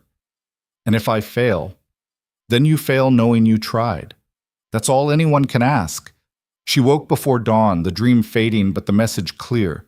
She'd been hiding in the north, telling herself she wasn't ready, using grief as an excuse to avoid the work that needed doing. But grief was just another form of fear, and she was done being afraid. Evelyn called her small council together. Lyra, 3 former guards, 2 displaced nobles, a handful of servants who'd proven their loyalty through a year of exile. "I'm going back," she announced, "not to reclaim the throne, not to start a war, but to remind the kingdom that the Covenant can be resisted, that their puppet regime isn't permanent, that freedom is worth fighting for." The council exchanged glances. Then Lyra spoke. "We've been waiting for you to say that. What do you need?" "Everything." Evelyn spread a map across their makeshift table. Intelligence about Covenant movements, contacts inside the capital, supply lines, safe houses. We're not going to storm the palace. We're going to undermine it. Make their occupation so expensive, so difficult, that eventually they'll leave or be forced out. Guerrilla warfare. Lyra's smile was sharp. Sabotage and resistance instead of pitched battles. Exactly. We hit their supply convoys, rescue political prisoners, spread information about their crimes, make the population realize they're living under occupation, not legitimate rule. That could take years. Then we have years. Evelyn met their eyes. "I've learned patience, and I've learned that sometimes the long fight is the only one worth having." They began planning that night, and for the first time since the fall, Evelyn felt something she'd thought was lost forever. Purpose. Not the kind that came from crowns or ceremonies, but the kind that came from knowing what you stood for and refusing to compromise. She'd been a queen once, a wife, a diplomat, a survivor. She'd been broken by betrayal and hardened by loss and forced to become something she'd never wanted to be. But through all of it, through every brutal decision and terrible cost, she'd learned what truly mattered. Not power, not victory, not even survival, but the willingness to fight for what you believed in, even when the odds were hopeless. even when you'd already lost, even when fighting meant sacrificing everything. That was what separated the conquered from the free, and Eveline had decided, finally and completely, which one she was. Batak. 3 years after the fall, the Covenant's puppet king was assassinated, not by Eveline's hand, but by one of his own guards, a man who'd been part of her resistance network, a man who'd spent 3 years earning trust, rising through ranks, waiting for the perfect moment. The kingdom descended into chaos. Covenant soldiers clashed with resistance fighters in the streets. Nobles who'd collaborated suddenly switched sides, and from the north, Eveline led an army of exiles home, not to conquer, but to liberate. She entered the capital on foot, wearing the same civilian clothes she'd escaped in 3 years before. No crown, no ceremony, just a woman returning to the kingdom she'd never stopped fighting for. The people recognized her anyway. They flooded the streets, some crying, some cheering, all of them reaching out to touch her like she was something miraculous. But Eveline knew the truth. She wasn't miraculous, she was just stubborn. And sometimes stubbornness was enough. The palace was a ruin. The explosions had never been fully repaired. Parts of it remained collapsed, a monument to the cost of resistance. But the Great Hall still stood, scarred but intact. Eveline walked through it alone, her footsteps echoing in the vast space. She could still see the bloodstains on the floor, still hear the clash of steel, still feel the weight of every body that had fallen here. This was where she'd lost everything, and this was where she'd have to build something new, not a kingdom like before. Something different, something shaped by the lessons betrayal had taught her. That power without accountability was tyranny. That trust had to be earned, not given freely. That the people you ruled mattered more than the crown you wore. She'd been a terrible queen once, too trusting, too naive, too willing to believe the best of people. But she'd learned. God, how she'd learned. And maybe that made her ready to try again. Not as the golden queen who'd left for the north, but as someone who understood that ruling meant serving, that crowns were responsibilities, not prizes, that the people who stood beside you mattered more than the ones who bowed before you. Lyra found her in the Great Hall, looking at the place where Rowan had died. There's a crowd outside. Thousands. They want to see you crowned. I don't want a coronation. Eveline's voice was quiet. I want a memorial for everyone who died fighting the Covenant, their names carved in stone so the kingdom never forgets what freedom cost. That can be arranged. Lyra paused. But Your Majesty, they need a ruler, someone to rebuild what was lost. Then find someone better than me. There is no one better than you. Lyra's voice was firm. You're the woman who survived everything the Covenant threw at you, who built resistance from nothing, who learned from her mistakes instead of repeating them. That's exactly what this kingdom needs. Eveline turned to face her. I'm not the person they remember. I'm harder now, colder. The things I learned, the things I became to survive, they changed me in ways I can't undo. Good. We don't need the old queen. We need the one who knows how to fight, who understands that threats are real and vigilance is necessary, who won't make the same mistakes twice. And if I make new mistakes, then you'll learn from those too. Lyra smiled. That's what makes you worth following. Not that you're perfect, but that you're willing to grow. The words settled something inside Eveline. Maybe she didn't need to be the queen she'd been before. Maybe she could be something new, something forged by fire but not consumed by it. All right, she said, I'll take the crown. But on my terms. No more absolute monarchy. The people get a voice in governance. The nobles get accountability. And anyone caught working with shadow organizations gets executed. No exceptions. That's going to make you unpopular with some people. Then they can leave. I'm done catering to people who think betrayal is just politics by another name. Eveline walked out of the Great Hall and into the sunlight where her kingdom waited. They roared when they saw her, a wall of sound that shook the air. She climbed the palace steps, stood where generations of rulers had stood, and looked out at thousands of faces. 3 years ago, she had stood here and watched her world burn, had lost everything and everyone, had become something she'd never wanted to be. But she'd survived, and survival had taught her what truly mattered.